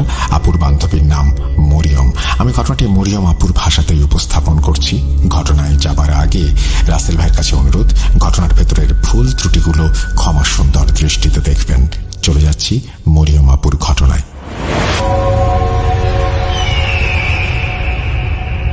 আমার ঘটনাটি আমি কলেজে পড়া অবস্থায় আমার সাথে ঘটে। আমি নিয়মিত বাকি 8-10টা সাধারণ মেয়েদের মতোই কলেজে যেতাম। বাকি সব মেয়েদের মতোই আমার জীবনটা ছিল সুন্দর, স্বাভাবিক, আর চোখে ছিল ভবিষ্যৎ নিয়ে একরাশ স্বপ্ন। আমার কলেজ আমার বাসা থেকে কিছুটা কাছেই ছিল, বিধায় আমি পায়ে হেঁটে কলেজে যেতাম। আমার মহল্লায় আমার কয়েকজন বান্ধবী ছিল যারা আমার সঙ্গেই কলেজে যেত এবং ফিরে আসতো। প্রতিদিনের মতোই একদিন আমরা কলেজ থেকে ক্লাস শেষ করে বাসায় ফিরছি। কলেজ থেকে আসার সময় একটি 3 রাস্তার মোড় পড়ত। সেখানে আমি দূর থেকে একটা ছাগলকে শুয়ে থাকতে দেখি। তার দিকে নজর পড়তেই আমি খেয়াল করলাম তার মধ্যে কোনো নড়াচড়া নেই। দেখে মনে হচ্ছে সে মৃত, কিন্তু আমি ভাবলাম মানুষ কেন রাস্তার উপর এভাবে মৃত পশুদের ফেলে রাখবে। যদিও আমি নিশ্চিত ছিলাম না ছাগলটি আসলেই মৃত নাকি তার শ্বাস প্রশ্বাস চলছে। আমি নিশ্চিত হওয়ার জন্য ছাগলটির কাছে গেলাম। তার মাথায় হাত দিয়ে আমি কিঞ্চিত নাড়াচাড়া করলাম। তার শরীর নিথরভাবেই পড়ে রইল। আমি তাকে বেশ জোরে একটা ধাক্কা দিলাম। আসলে আমার বরাবরই পশু পাখির জন্য মনে অনেক মায়া কাজ করে। আমার এক বান্ধবী আমাকে এই কাজে বাধা দিল এবং বলল, এখান থেকে চল, কার না কার ছাগল কিভাবে মরে গেছে আমরা জানি না, কোন জটিল রোগে মরে গিয়ে থাকতে পারে, এর থেকে আমাদেরও রোগ হতে পারে। রাস্তায় পড়ে থাকা মৃত পশু এভাবে হাত দিয়ে ধরা ঠিক না। আমি আমার বান্ধবীর কথা উপেক্ষা করে আরো কিছুটা সময় ছাগলটিকে পরীক্ষা করলাম। আসলে যতক্ষণ পর্যন্ত কারো সাথে কিছু না হবে ততক্ষণ কেউ কারো কথা গ্রাহ্য করে না। আমার ক্ষেত্রেও এর ব্যতিক্রম হলো না। আমি নিশ্চিত হওয়ার পর ছাগলটাকে সাইডে ফেলে দিয়ে বাড়ি চলে এলাম। সেদিন রাত 12টা-1টা হবে। সারাদিনের ধকল ছেড়ে ফেলবার জন্য আমি বেশ প্রশান্তিতে ঘুমাচ্ছিলাম। হঠাৎ করেই মনে হলো আমাদের বাসার গলি থেকে অনেকগুলো ছাগলের আওয়াজ আসছে। মনে হচ্ছে যেন অনেকগুলো ছাগল একসাথে ডাকছে। আমি অবাক হয়ে ভাবলাম, আমাদের গলিতে হুট করে এত ছাগল আসবে কোত্থেকে? পরে চিন্তা করলাম হয়তো আশেপাশের বাড়ির কোনো ছাগল তারা কিনে নিয়ে এসেছে, তারাই আওয়াজ করছে। 7-5 না ভেবে আমি আবার ঘুমিয়ে পড়লাম। কিন্তু সারা রাত আমার ঘুম হলো না। বিরক্ত হয়ে আমি কানের ওপর বালিশ দিয়ে কোনো রকমে রাতটা পার করলাম। সকালে যখন ঘুম ভাঙল তখন আমার শরীর কেন জানি না একটা অস্বস্তিতে ভরে গেছে। আমার গা বেশ গরম ছিল এবং মনে হচ্ছিল আমার জ্বর এসেছে। আমি সেদিন আর কলেজে গেলাম না। আম্মু আমাকে আরাম করতে বললেন। আমি এখানে কিছু তথ্য দিতে চাই যা হয়তো আমার ঘটনার শুরুতে দেওয়া উচিত ছিল। আমার পরিবার বলতে আমার মা আর আমি। বাবার সাথে মায়ের ডিভোর্স হয়ে গেছে এই ঘটনার প্রায় 2 বছর আগে। আমার বাবা দ্বিতীয় বিয়ে করেন এবং তিনি তার দ্বিতীয় স্ত্রীর সাথে অন্য শহরে থাকেন। যাই হোক, দুপুরে খাবার খেয়ে আমি টিভি রুমে বসে টিভি দেখতে লাগলাম। হঠাৎ করেই আবার আমি সেই ছাগলের আওয়াজ শুনতে পেলাম। বাড়িতে তখন আমি একা। আমার মা একজন কলেজ শিক্ষিকা, তিনি আমার জন্য খাবার রান্না করেই কলেজে চলে গিয়েছেন। কাউকে এই আওয়াজের ব্যাপারে জিজ্ঞাসা করব তার কোনো উপায় নেই। আমি কান পেতে শুনতে চেষ্টা করলাম এই শব্দ কোথা থেকে আসছে। শব্দগুলো অনুসরণ করে কিছু দূর যাবার পর আমার মনে হলো এই শব্দ আমাদের বাড়ির পেছন দিক থেকে আসছে। আমি পেছনের গলিতে গিয়ে শব্দটা কোথা থেকে আসছে তা বোঝার চেষ্টা করলাম, কিন্তু অবাক করা ব্যাপার হচ্ছে আমার কানে এই শব্দটা আসছিল না। তবু আমি কিছুক্ষণ অপেক্ষা করে শব্দটা শোনার চেষ্টা করছিলাম। ভাবছিলাম হয়তো শব্দটা পাশের বাড়ি থেকে আসছে, কিন্তু যখন আমি বাইরে গিয়ে শব্দের উৎস খোঁজার চেষ্টা করলাম তখন শব্দটা বেমালুম গায়েব হয়ে গেল। কিছুক্ষণ দাঁড়িয়ে থেকে আমি মনে মনে ভাবলাম হয়তো আমি ভুল শুনেছি। আমি আবার ভেতরে এসে নিজের মতো টিভি দেখতে লাগলাম। হঠাৎ আমার খেয়াল হলো রান্নাঘরে কেউ একজন আছে, কারণ রান্নাঘর থেকে থালা বাসনের ঠন ঠন আওয়াজ আসছিল। আমি বেশ চিন্তায় পড়ে গেলাম। ভাবলাম আম্মু তো রান্না করে কলেজে গেছেন, বাসায় আমি আর আম্মু ছাড়া আর কেউ নেই, তাহলে রান্নাঘরে কি হতে পারে? ধীরে ধীরে থালা বাসনের আওয়াজ বাড়তে লাগলো। দিনের বেলায়ও ভয়ে আমার অবস্থা খারাপ হয়ে যাচ্ছিল। আমি ভীত অবস্থায় রান্নাঘরের দিকে এগোতে লাগলাম, কিন্তু সেখানে পৌঁছে আমি কাউকে দেখতে পেলাম না। এভাবে সারাটা সময় অদ্ভুত সব ঘটনা ঘটে চলেছিল আমার সাথে, আর আমি এসবের মধ্যে কোনো মানেই খুঁজে পাচ্ছিলাম না। কি হচ্ছে কিছু বুঝতে পারছিলাম না। দেখতে দেখতে বেলা গড়িয়ে দুপুর হয়ে গেল। দুপুরের দিকে আমার গায়ে জ্বর এলো। বিকেলের দিকে আম্মু বাসায় ফিরে এলেন। আমার অবস্থা দেখে তিনি ডাক্তার ডেকে আনলেন। ডাক্তার আসতে আসতে সন্ধ্যা হয়ে গেল। ডাক্তার এসে কিছুটা সময় আমার অবস্থা পর্যবেক্ষণ করে আমাকে ওষুধ দিলেন। এদিকে আমি এভাবে অসুস্থ হয়ে পড়ে রয়েছি, আর অন্যদিকে 5 দিন পর আমার ফাইনাল পরীক্ষা শুরু হতে যাচ্ছে। পরীক্ষার আগের এক রাতের কথা। পরীক্ষার প্রস্তুতি নিচ্ছি। তখন রাত 8-9টার মতো বাজে। পড়তে পড়তে আমার চোখ লেগে এসেছে। হঠাৎ আমার ঘরে কিছু একটা আওয়াজ শুনে আমার চোখ খুলে গেল। আমি কাঁচা ঘুম থেকে উঠে আমার পেছনের দিকে তাকালাম। আমি দেখলাম আমার পেছনে একজন মানুষ দাঁড়িয়ে আছে। একজন মানুষ যে আমার রুমের জানালার বাইরে এক দৃষ্টিতে তাকিয়ে আছে।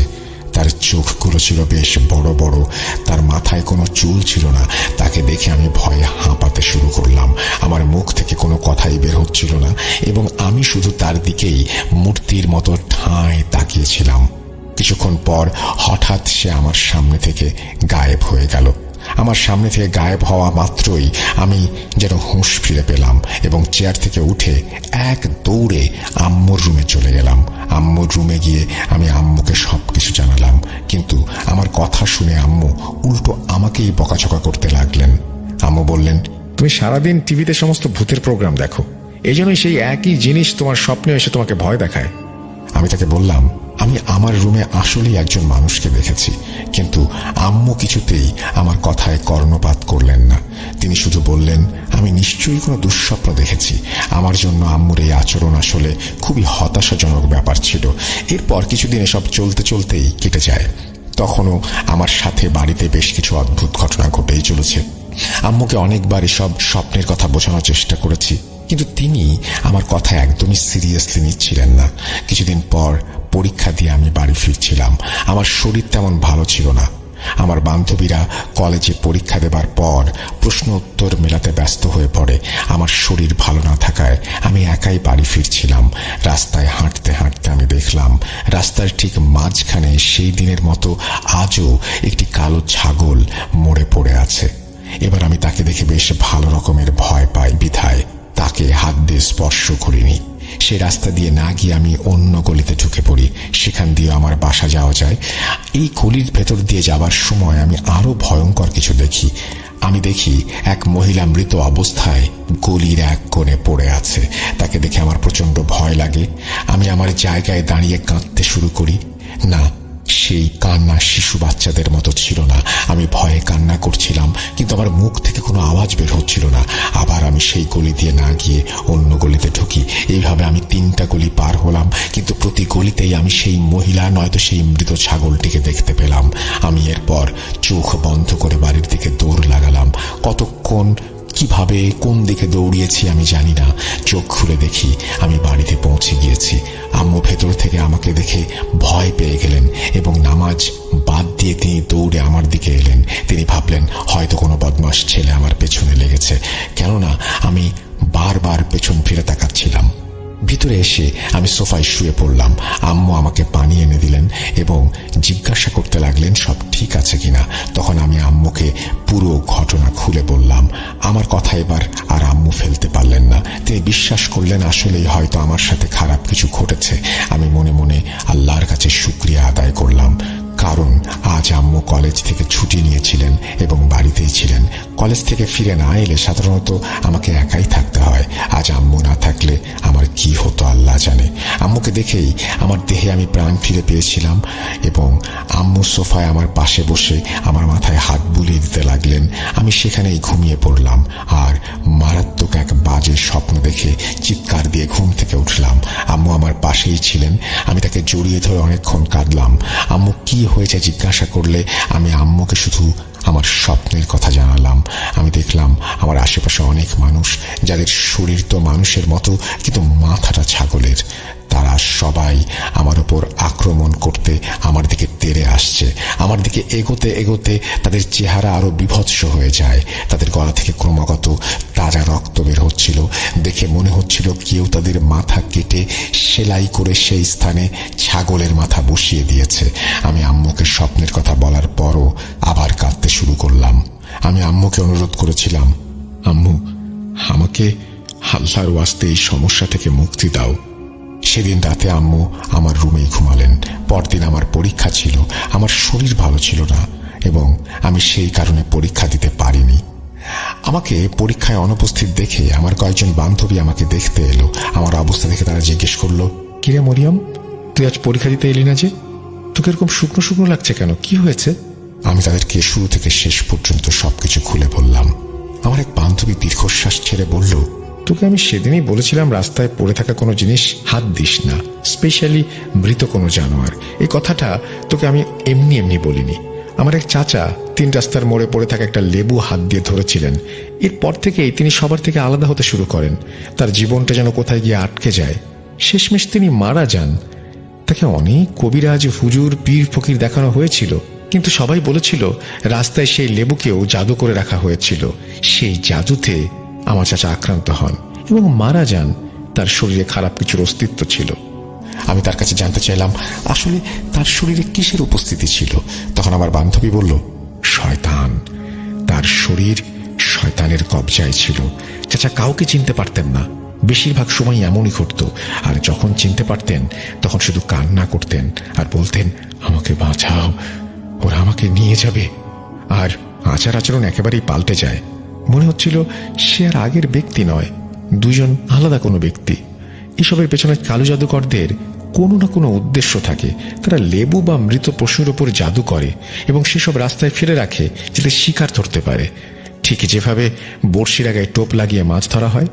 আর যারা এই জাদু দ্বারা আক্রান্ত হয় তাদের জীবন সেই জাদুকরের হাতেই জিম্মি। আমার বান্ধবীর কথা শুনে আমারও মনে পড়ে গেল সেই মৃত ছাগল স্পর্শ করার কথা। ওইসব না বললে হয়তো আমি পুরো বিষয়টি বেমালুম ভুলেই যেতাম। অন্যদিকে আমার বান্ধবী যা বলল তা শুনে ভয়ে আমার শরীর থেকে আত্মা বের হয়ে যাওয়ার দশা। তাহলে কি আমার জীবনটাও কোনো জাদুকরের হাতে চলে গিয়েছে? আমি কিছুই বুঝতে পারছিলাম না। হিতাহিত জ্ঞান হয়তো আমি হারিয়ে ফেলেছিলাম। আমার কানে বারবার আমার বান্ধবীর কথাগুলো বাজছিল। আমার বিশ্বাস ছিল সত্যি আমার সাথে তার চাচার মতোই কিছু একটা ঘটেছে। আমি কখনো গোসল করতে গিয়ে, কখনো পড়তে গিয়ে বা কখনো খেতে গিয়ে আমার চারপাশে ছাগলের আওয়াজ পেতাম। আর এসব কারণে আমার পড়ালেখাও প্রচন্ডভাবে ক্ষতিগ্রস্ত হচ্ছিল। পরীক্ষাগুলো খারাপ হচ্ছিল, কারণ আমার পড়ার প্রতি কোনো মনোযোগী ছিল না। প্রতিটি সময় মনে হচ্ছিল কেউ হয়তো আমার উপরে নজর রাখছে। আমার জীবন অন্যের হাতে বন্দী। আমি ভয় পাচ্ছিলাম, প্রচন্ড ভয়। একদিন দুপুরে আমি খাবার খাচ্ছিলাম, আম্মু কলেজে ছিলেন। হঠাৎ মনে হলো যেন বাড়ির পাশ থেকে অনেকগুলো ছাগলের আওয়াজ আসছে। আমি মনোযোগ দিয়ে সেই আওয়াজ শুনছিলাম। তারপর হঠাৎ দরজার লক খোলার আওয়াজ পেলাম। বাড়ির সব দরজা আপনা আপনি খুলে গেল, কিন্তু বাড়ির দরজা আমি নিজ হাতে ভেতর থেকে বন্ধ করেছিলাম, যা নিজ থেকে খোলা কোনোভাবেই সম্ভব নয়। দরজা খোলার আওয়াজ শুনে আমার হাত থেকে খাবারের প্লেট মেঝেতে পড়ে গেল। এসবের মধ্যেই আমার দিন কেটে যাচ্ছিল। আম্মু আমাকে নিয়ে অনেক চিন্তিত ছিলেন। তিনি আমাকে সাইকিয়াট্রিস্ট দেখান, কিন্তু কোনো লাভ হয় না। না ঘুমাতে ঘুমাতে আমার চোখের নিচে কালি পড়ে যায়। তখন আমাকে দেখে যে কারোরই মনে হতো আমি হয়তো অনেক বছর ধরে অসুস্থ। আমাকে ডাক্তারের কাছে নিয়ে গেলে ডাক্তার আমাকে নানা ধরনের ওষুধ দিতেন, কিন্তু সেগুলোর কোনো প্রভাব আমার উপরে পড়তো না। বরং দিন দিন আমার অবস্থা আরো খারাপ হয়ে যেত। একদিন আমি নিজের রুমে শুয়েছিলাম। সময়টা সম্ভবত দুপুরের সময়। আমি ঘুমানোর চেষ্টা করছিলাম। আম্মু কলেজে চলে গিয়েছিলেন। সেই বেচারি আর কতদিনই বা ছুটি নিতে পারেন। অনেকদিন ঘুম না হওয়ায় আমি সেদিন ঘুমিয়ে পড়ি। ঘুমোতে ঘুমোতে আমি অনুভব করলাম যেন আমার কোমরের ওপর অনেক ভারী একটা কিছু পড়েছে এবং আমি বিছানার তোষক ছিঁড়ে তার মধ্যে ঢুকে যাচ্ছি। আমি দেখতে পারছিলাম না আমার ওপরে কে বসে আছে। আমি প্রচন্ড ব্যথায় উঠে বসি। বসা অবস্থায় অনুভূতিটা এমন ছিল যেন আমার কোমরের ওপরে অনেক ভারী কেউ বসে আছে। আমি খুব অস্বস্তি বোধ করছিলাম। মনে হচ্ছিল যেন আমার শরীর মাটির নিচে চলে যাচ্ছে আর আমার শ্বাস নিতে সমস্যা হচ্ছে। আমি প্রচন্ড কষ্ট সহ্য করেছিলাম আর উঠে দাঁড়ানোর চেষ্টা করছিলাম, কিন্তু যে জিনিসটা আমার ওপর বসেছিল সেটা ক্রমাগত আমার উপর চাপ দিতেই থাকে। হঠাৎ করে আম্মুর গলার আওয়াজ শুনতে পাই। আম্মু কাউকে উদ্দেশ্য করে বললেন, কে তুই? আম্মুর এই কথা শোনার সাথে সাথে সেই চাপটা আমার উপর থেকে সরে গেল। আমি উঠে বসে তাকালাম, দেখলাম পেছনে আম্মু দাঁড়িয়ে আছেন। আম্মুকে দেখে আমি কাঁদতে কাঁদতে জড়িয়ে ধরলাম। আম্মু আমার মাথায় হাত রেখে আমাকে শান্ত করার চেষ্টা করছিলেন। আমি আম্মুর চেহারায় সে সময় ভয়ানক কিছু প্রত্যক্ষ করার পর কারো চেহারায় যে ভয়ের ছাপ পড়ে তা স্পষ্ট দেখেছি। আম্মুকে দেখে পরিষ্কার বোঝা যাচ্ছিল যেন তিনি খুবই অদ্ভুত একটি কিছু দেখেছেন, যার ব্যাপারে তার বিন্দুমাত্র কোনো ধারণাই নেই। আমি আম্মুর গলা ধরা অবস্থায় ক্রমাগত কাঁদছিলাম এবং বলছিলাম, আম্মু, কেউ আমার উপরে বসেছিল, সে আমাকে মারতে চায়। আমাকে বাঁচাও আম্মু, আমাকে বাঁচাও। আমার এই যন্ত্রণা আর সহ্য হচ্ছে না। আমার উপরে দয়া করো আম্মু, দয়া করো। সেদিন আম্মু আমাকে তেমন কিছুই বলেননি, শুধু আমাকে নিজের রুমে নিয়ে গেলেন। তিনি আমার জন্য খুব চিন্তিত ছিলেন এবং আমার সমস্যা জানার জন্য নানা প্রকার প্রশ্ন করছিলেন। আমার জন্য আম্মুর সহানুভূতি দেখে সেদিন আমিও খুব কেঁদেছিলাম। আমি আম্মুকে প্রতিটি সমস্যার কথা তাৎক্ষণিকভাবে জানিয়েছিলাম, তাই নতুন করে আম্মুকে বলার কিছু ছিল না। আম্মু আমাকে সান্ত্বনা দিলেন এবং বললেন তিনি কারো সাথে ব্যাপারে কথা বলবেন। তারপর আম্মু তার কলেজের কোনো পরিচিত একজন কলিগের সাথে এই বিষয়ে কথা বলেন। তবে আম্মু কার সাথে এই ব্যাপারে কথা বলেছিলেন তা আমি সঠিক জানি না। আম্মু যার সাথে এই ব্যাপারে কথা বলেন তিনি আম্মুকে একজন ফকিরের কথা বলেন, যিনি কিনা এসব জাদুটোনা ঘটিত সমস্যাগুলোর ব্যাপারে বিশেষজ্ঞ ছিলেন এবং তিনি নিজেও জাদুর কাজ করতেন। আমরা পরের দিনই সেই ফকিরের কাছে চলে গেলাম। আমরা যখন সেখানে ওনার কাছে পৌঁছালাম তখন আমরা দেখা করার জন্য অপেক্ষা করতে লাগলাম। আমাদের সময় এলে আমরা তার সাথে দেখা করতে একটি রুমে প্রবেশ করি। আমরা তখনও তাকে আমাদের সমস্যার ব্যাপারে কিছুই বলিনি এবং আম্মুর ভাষ্যমতে আম্মু ও তার কলিগকে আমার সমস্যা নিয়ে কোনো কিছু বলেননি। যখন আমরা ফকিরের ঘরে ঢুকলাম তিনি আমার দিকে তাকালেন এবং সাথে সাথে চোখ দুটো নিচু করে নিলেন। এরপর তিনি আমাকে একটা প্রশ্ন করলেন, যা শুনে আমি চমকে উঠলাম। তিনি জানতে চাইলেন, সেই ছাগলের কথা কি তোমার মনে আছে? আমি অবাক হয়ে তার মুখের দিকে তাকিয়ে থাকলাম। বললাম, হ্যাঁ, রাস্তায় পড়ে থাকতে দেখেছিলাম। আমার উত্তর শুনে তিনি এক এক করে সবকিছু নিজেই বললেন, যা এতদিন ধরে আমার সাথে ঘটে চলেছে। তিনি জিজ্ঞাসা করতে লাগলেন সেই ছাগলের মাথার মতো মানুষগুলো এখনো আমার স্বপ্নে আসে কিনা। আমি হ্যাঁ সূচক উত্তর দিলাম। প্রথমবার দেখার পর আবারও 2-1 বার তারা আমার স্বপ্নে এসেছে। তখন তিনি জানতে চাইলেন আমি ছাগলের আওয়াজ কখন শুনেছি। আমি উত্তর কি দেব? আমি তার এসব কথা নিয়েই বেশ চিন্তিত হয়ে পড়ছিলাম। কিভাবে তিনি এসব জানলেন? একে একে আমি তাকে তার সব প্রশ্নের উত্তর দিলাম। তারপর আম্মুর দিকে তাকিয়ে জিজ্ঞেস করতে লাগলেন তিনি, আপনি কি সেই মানুষটাকে দেখেছেন যে আপনার মেয়ের ওপরে বসেছিল? আম্মু হ্যাঁ সূচক উত্তর দিলেন। তিনি দেখেছেন। তিনি মায়ের কাছে জানতে চাইলেন, তার চেহারা কেমন ছিল? তখন মা বললেন, তার মাথায় কোনো চুল ছিল না। আম্মু যখন ঘরে ঢুকছিলেন তখন তিনি তাকে আমার কোমরের ওপর বসে থাকতে দেখেছিলেন, এবং আম্মু যখন তাকে উদ্দেশ্য করে জিজ্ঞেস করেন, তুই কে? তখন সে আম্মুর দিকে তাকিয়ে বিচ্ছিরিভাবে হা হা করে হেসে গায়েব হয়ে যায়। তার চোখ ছিল খুব বড়। আম্মুর মুখ থেকে তার চেহারার বর্ণনা শুনে আমি কাঁপতে লাগলাম, কারণ এটা সেই লোক যাকে আমি রাতের বেলায় পড়তে পড়তে দেখেছিলাম। তারপর ফকির বাবা আমার মাথায় হাত দিয়ে কিছু পড়া শুরু করলেন, আর আমি আগের মতো অজ্ঞান হয়ে গেলাম। তার পরের কিছু আমার মনে নেই। পরের ঘটনা আমি আম্মুর ভাষায় বলছি। যখন ফকির বাবা তোমার মাথায় হাত দিয়ে দোয়া পড়া শুরু করছিলেন, তখন তোমার উপরে কেউ এসে ভর করে। তারপর সে ছাগলের মতো আওয়াজ করতে শুরু করে, কিন্তু তার আওয়াজ শুনে মনে হচ্ছিল এটি কোনো ছাগলের আওয়াজ নয়, বরং হাজার হাজার ছাগলের আওয়াজ কানে ভেসে আসছে। ফকির বাবা পড়া শেষ করে তোমার দিকে তাকিয়ে বললেন, তুই জানিস এই সময় তুই কোথায় বসে আছিস? ফকির বাবার কথা শুনে তুমি তৎক্ষণাৎ মাথা নামিয়ে ফেলো। ফকির বাবা ধমকের সুরে তোমার ভেতরে থাকা শয়তানকে বলে, তোর কাছে একটা প্রস্তাব আছে। যদি তুই এই মেয়ের কাছ থেকে না যেতে চাস তাহলে সেটা সম্ভব না।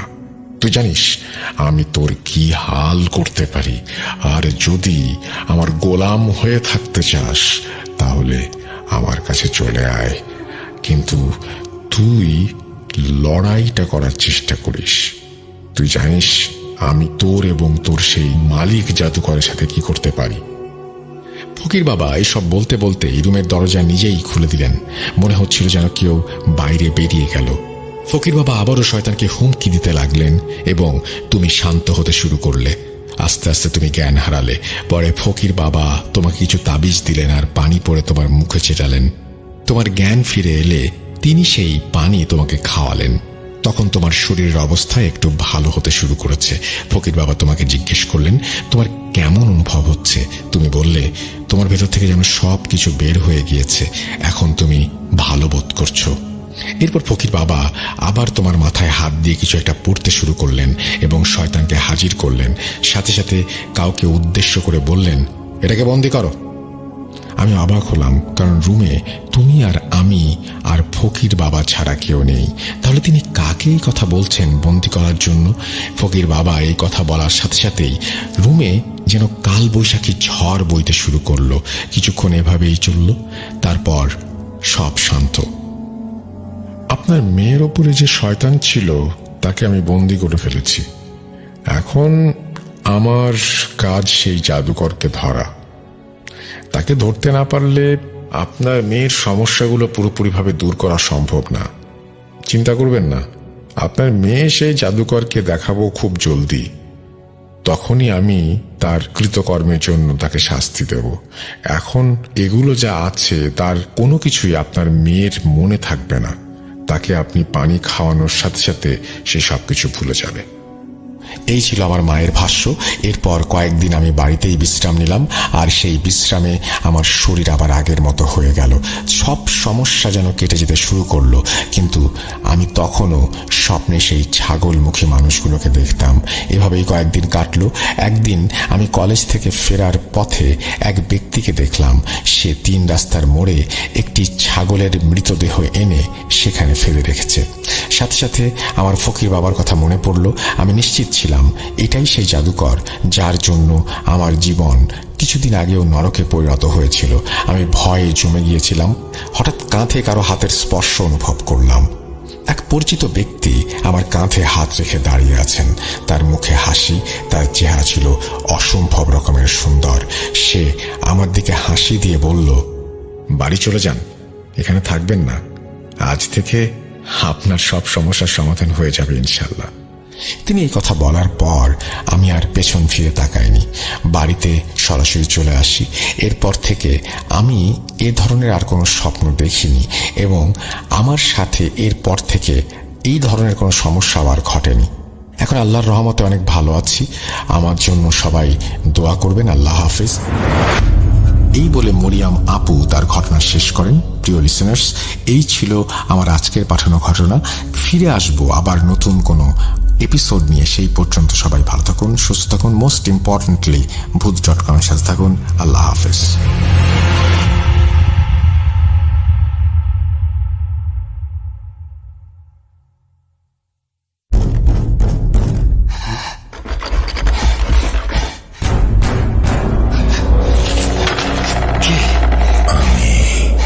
অশরীরী, দেখতে পাবে না কবু, এত কাল ধরে শুনছ, শুনতে কি পাও না তবু।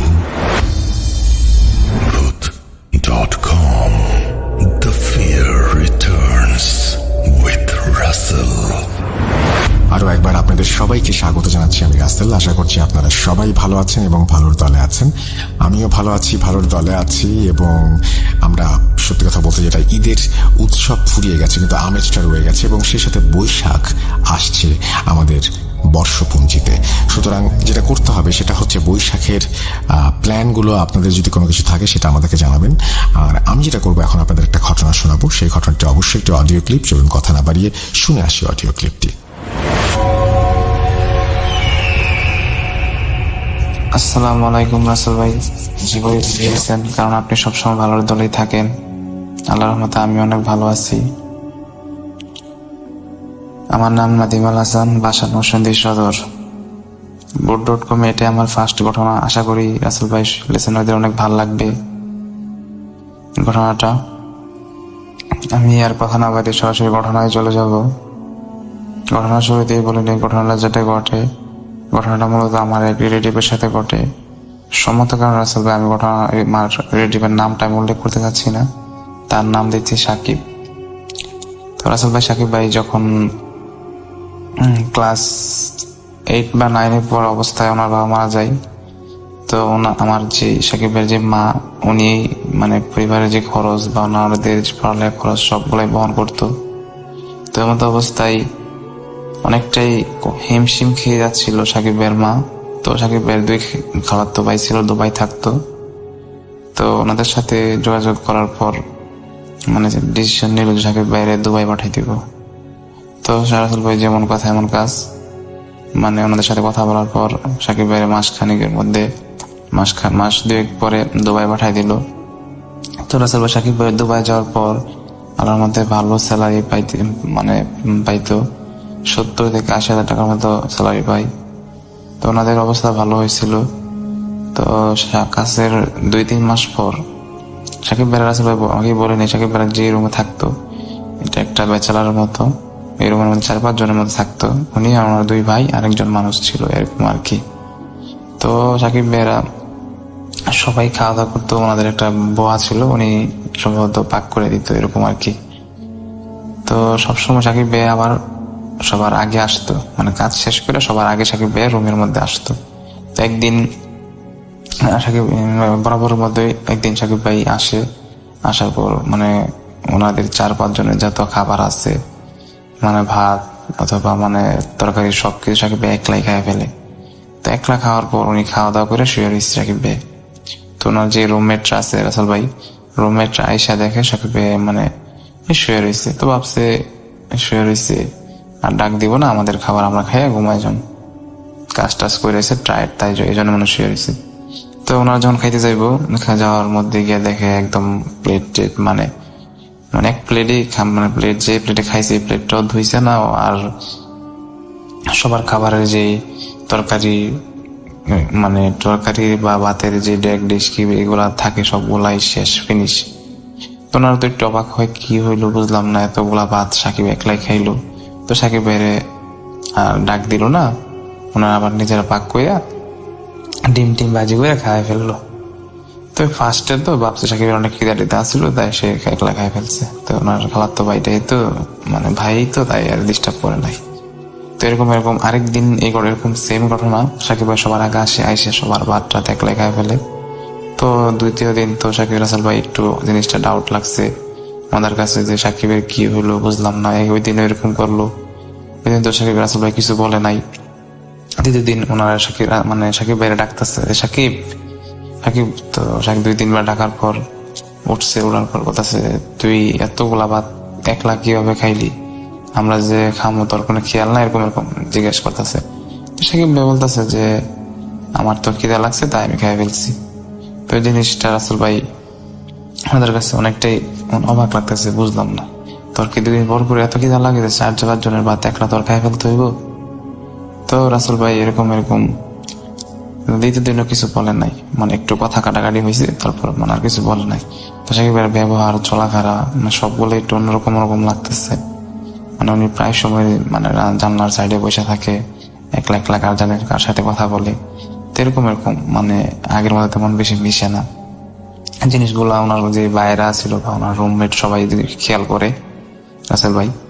তো পরে এরকম আরো একবার ঘটে জিনিস, এরকম সবার খাবার একলা খাই ফেলছে। তো ওনারা তো স্বাভাবিক এরকম অত্যাচারের মতোই হয়, প্রতিদিন সহ্য করবে না। তো ওনার যে রাসেল ভাই সাকিব ভাইয়ের যে ভাইয়েরা আছে ওনারা ফোন দিচ্ছে, যে ফোন দিয়ে বলতেছে এমন খালা সাকিবের তো এরকম।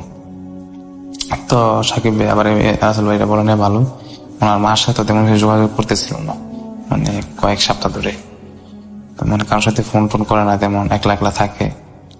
তো রাসেল ভাই সাকিব ভাইয়ের আম্মা তো অনেকটা টেনশনে পড়ে যাচ্ছে, ওর কি হইলো এরকম। তো পরে রাসেল ভাই সাকিব ভাই চিন্তা করলো যে ও যদি এরকম করে তাহলে তো একটা ওরে 6 মাসের ছুটি বা 3-4 মাসের ছুটি দিয়ে বাংলাদেশে পাঠা, ওরে চিকিৎসা করে পরে যাইব না। তো রাসেল ভাই যেমন কথা এরকম কাজ, ওনারে 7-10 দিন পরে বাংলাদেশে 6 মাসের টিকিট দিয়ে বাংলাদেশে পাঠাইলো। তো বাংলাদেশে আসার পর ওনার মা ওনারে অনেকটাই নিজের কাছে রাখে, 2-1 দিন ভালোই এরকম। তো একদিন 3-4 দিন যাওয়ার পর একদিন হঠাৎ করে রাত্রে 2টা বা 3টা বাজে এরকম রাসেল ভাই ওনারে ঘর থেকে পাইতেছে না। তো এলাকার যারা সবাই খোঁজাখুঁজি করতেছে যে সাকিব কোথায় গেল। খোঁজার পর অনেকক্ষণ পরেই ওনাদের বাসার একটু সামনে একটা পুকুর আছে, পুকুরের সাইডে একটা বটগাছের উপর দেখে সে শুয়ে রয়েছে, পাটা নিচে ঝুলতেছে, মাথা উপরে, তার সাথে কথা বলতেছে। তো পরে যারা গাছ টাছ ভালো পাইতে পারে তাদের দিয়ে নামাইলো। নামার পর জিজ্ঞেস করতেছে, সাকিব তোমার কি হয়েছে, এরকম তুমি গাছের মধ্যে কিভাবে গেলা? সাকিব বলতেছে এরকম যে ওনারা তো আমাকে ডাকে, আমি না গেলে তো আমার মাইরা ফেলবো, আমি যদি যাই তাহলে আমার আদর করবো, আমার নিয়ে যাইবো, এরকম আর কি। তো সাকিবের মা জিনিসটা অনেকটাই ভয় পাইলো যে এরকম আমার ছেলে এসব কি বলতেছে। তো পরে চিন্তা ভাবনা করলো ভালো একটা হুজুর টুজুর দেখা হবে। তো নিয়ে ভালো ঢাকার মধ্যে নিয়ে গেল, ঢাকার মধ্যে ভালো এক হুজুর।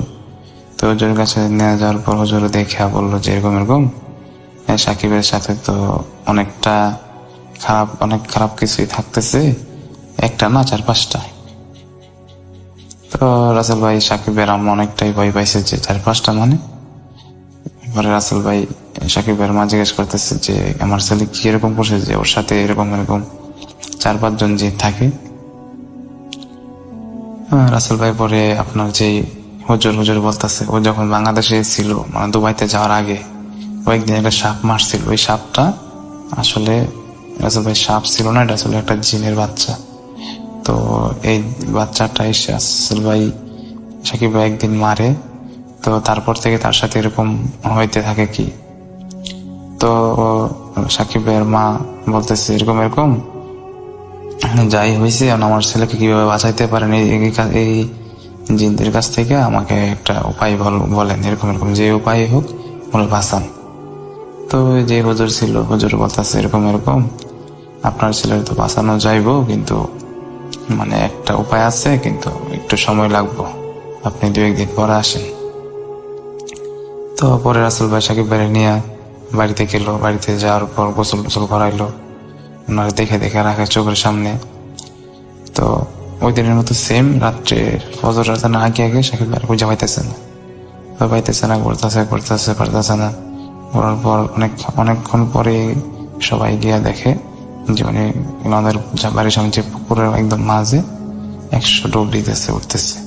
তো এই জিনিসটা তো দেখে সাকিব ভাইয়ের আম্মা যারা তো সবাই অনেকটা ভয় পাইছে যে ওই দিন এরকম হয়েছে, আজকে আবার ওনার এটাই গিয়ে আনলো, মানে যারাই সাঁতার ভালো জানে তারা সাঁতার দিয়ে আনলো পুকুরের সাইডে বসাইলো। বসার পর জিজ্ঞাসা সাকিব দিয়ে আর কেউ আসলি? তো সাকিব ভাই বলতেছে যে ওনারা তো আমার নিয়ে আসছে ঘর থেকে, আমি না পার হলে তো আমার তো মেরে ফেলতো, এরকম আমাকে ছেড়ে দাও, আমি 100 ডুব দিব। তো ওনার মারা অনেক এইগুলা দেখে অনেকটাই কান্নাকাটি শুরু করে। পরে আবার 2-1 দিন পর হুজুর কাছে নিয়ে যাই।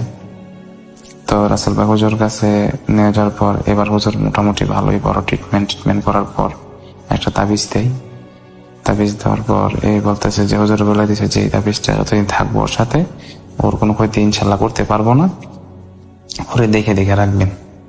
তো ওনার এই তাবিজটা দেওয়ার পর সাকিব ভাই মোটামুটি 1-2 মাস হয়ে গেছে, আল্লাহর রহমতে সুস্থ হয়ে গেছে।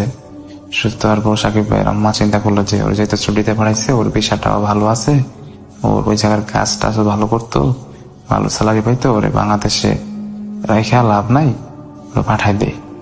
তো ওনার ফাতো বাজারে যোগাযোগ করে বাংলাদেশে থেকে আবার ফ্লাইটে পাঠাই দিছে। তো রাসেল ভাই এবার সবচেয়ে আশ্চর্যের বিষয় হলো ওই সময় তো একলাই সবার খাবার খাইয়া ফেলতো, অনেক বেশি খাবার খাইতো। এবার যায় কি হয়েছে, উনি একবারই খাবার খাইতেছে না, যাই দেয় উনি মুখ থেকে ফালাই দেয়, একদম পানি দিল বমি করে দেয়, যাই খায় সবকিছুই মুখ থেকে ফালাই দেয়। এই জিনিসগুলা ওনার 2-3 দিন হওয়ার পর ওনার মা সাকিবের মারা জানায়। যাতে রাসেল ভাই মা মনটা অনেকটাই খারাপ হয়ে স্বাভাবিক, ছেলেটা অসুস্থ হয়ে যেতে সাকিব একদম শুকায় যেতেছে, জিনিসটা দেখেও ভালো লাগতেছে না। তো সাকিবের মা কিছুদিন যাওয়ার পর বলতেছে এরকম যদি হইতেছে আমার ছেলে আগে পড়া টাকা আমার ছেলের বাংলাদেশে পাঠাইতো। তো এবার রাসেল ভাই সেম ভাবে আগের মতোই বাংলাদেশে পাঠাই দেয়। বাংলাদেশে আসার পর আবার ওই হুজুর কাছে নিয়ে যাওয়ার পর দেখে হুজুর ওনার যে হাতে যে তাবিজটা দিছিল এই তাবিজটা নাই। তো হুজুর জিজ্ঞেস করতেছে যে এরকম তোমার তাবিজটা কোথায়? তো রাসেল ভাই সাকিব ভাই বলতেছে যে আমার তাবিজটা যে কোথায়, আমি একদিন আমার কাজের মধ্যে ছিলাম, হঠাৎ করে আমার কাজের মধ্যে থাকতে আমার তাবিজটা কোথায় যেন চলে যায়, আমি জানি না। তো রাসেল ভাই আমার মা বলতেছে যে হুজুর যেমনি হোক আমার ছেলের বাঁচান, সুস্থ করেন, যা বিনিময়ে যা লাগে আমি তা দিব। তো হুজুর বলতেছে আমি তো পারতাম, কিন্তু এখন যেহেতু ওর তাবিজটা নাই, আমার হাতে আর কিছু করার নাই, আল্লাহর উপর ভরসা রাখেন, আর ওরে অনেকটাই সেভে রাখবেন, একলা বাইরে বের হয়ে দিবেন না।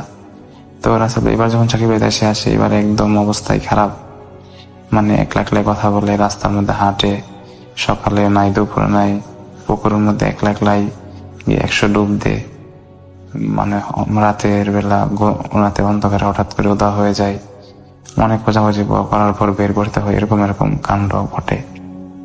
এই জিনিসগুলো অনেকটাই ওনার মার কষ্ট দিচ্ছিল। তো ওনার মা প্রায় সময় কাঁদতো যে আমার এই যেরকম ভালো ছেলেকে এরকম আল্লাহ আমার তুমি কি করলা, এটা ওর মাফ করে দেয়, এরকম বিভিন্ন রকম কান্নাকাটি করতো সবসময়।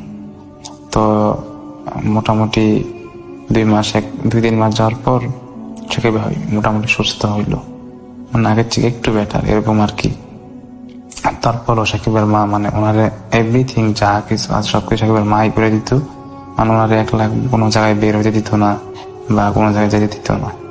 তো একদিন দুপুরবেলা রাসেল ভাই সম্ভবত 1টা বা 2টা বাজে এরকম, তো সাকিব ভাই বলতেছে যে আম্মা আমি তো একটু আমার মাথাটা ঘুরাইতেছে, আমি একটু পানি দিব মাথার মধ্যে। তো সাকিব মা ভাবলো তো ও যেহেতু দুপুর টাইম এরকম মাথা সম্ভবত ঘুরাইতেছে গরমের মধ্যে, তো যা পানি দিয়ে। তো আমাদের বাসার মধ্যে রুমের সাথে একটা বাথরুম, তো বাথরুম বলছে দরজাটা অন রাখাই তুই পানি দে। তো রুমের সাকিব ভাই কি করছে পানি দিতে যাই দরজাটা অফ করে দিছে। তো অফ করে দিছে, ভাবছে শব্দ হয়েছে, কিন্তু ওনার মা ভাবছে এমনি পানি দিয়েছে তো ওইটা শব্দ। তো অনেকক্ষণ হয়ে গেছে আসতেছে না, সাকিবের মার মনে একটু এমনিতেই কনফিউশন হলো কোন সময় গেল, এখন আস্তে আস্তে না যাই দেখি। তো যাই দরজা লাগাই, দরজা যেহেতু অফ, মানে দরজা অফ। ওনার মা অনেকটাই মানে ভয় পাইছে যে কি হইলো, ও দরজা খুলতেছে না, ডাকতেছে, কোনো রেসপন্স নাই। তো একটু পর মানে সবাই আসলো, আসার পর দরজা ভাঙলো। ভাঙার পর রাসেল ভাই যে জিনিসটা দেখছে, আমার লিসেনাররা যারা আছে বা আমি সবাই অনেকটাই খারাপ লাগবে জিনিসটা দেখে বা শুনে। ওনার লাশ মানে উনি সেন্সলেস অবস্থায়, প্রথমত ভাবছি রাসেল ভাই সেন্সলেস অবস্থায় শুয়ে পড়ে আছে কমোডের উপর, কিন্তু আসলে এটা না। যখন মানে ওনারে নিয়ে হসপিটাল যাওয়ার পর যখন ডাক্তার বলে যে উনি আর নাই, জিনিসটা শুনে আমার কাছে অনেকটা খারাপ লাগছে রাসেল ভাই, যে সাকিব ভাইয়ের লাশ পর্যন্ত মানে ওনারা দিল না, মানে বাঁচতেই দিল না। ওনার সাথে নিয়ে মানে শেষমেশ মানে ওরা শান্তি পেল এরকম আর কি। তো রাসেল ভাই অবাক করার বিষয় হলো যে ডিএনএ টেস্টের পর মানে পোস্টমর্টমের পর জানতে পারলো যে এরকম মানে ওনার হাতের ছাপই ওনার মানে গলার মধ্যে ওনার মানে যে জিনগুলো আছে মানে ওনার ভিতরে বর করে ওনার নিজের হাত দিয়ে মানে গলা টিপে মারছে। এটা আসলে অনেকটা খারাপ লাগার জিনিস। মানে ওনার জন্য দোয়া করবেন, যাতে আমার বাইরে সবার কাছে দোয়া চাই যেন জান্নাতবাসী করে। আসলে ভাই এটা বলে আমার ঘটনাটা আমি শেষ করলাম। যদি ভালো লাগে প্লে করবেন, আমার কাছে আরো অনেক ঘটনা আছে, আমি শেয়ার করবো ইনশাল্লাহ। ভালো থাকবেন রাসেল ভাই, ভালো থাকবেন লিসেনার। wood.com দীর্ঘজীবী হোক।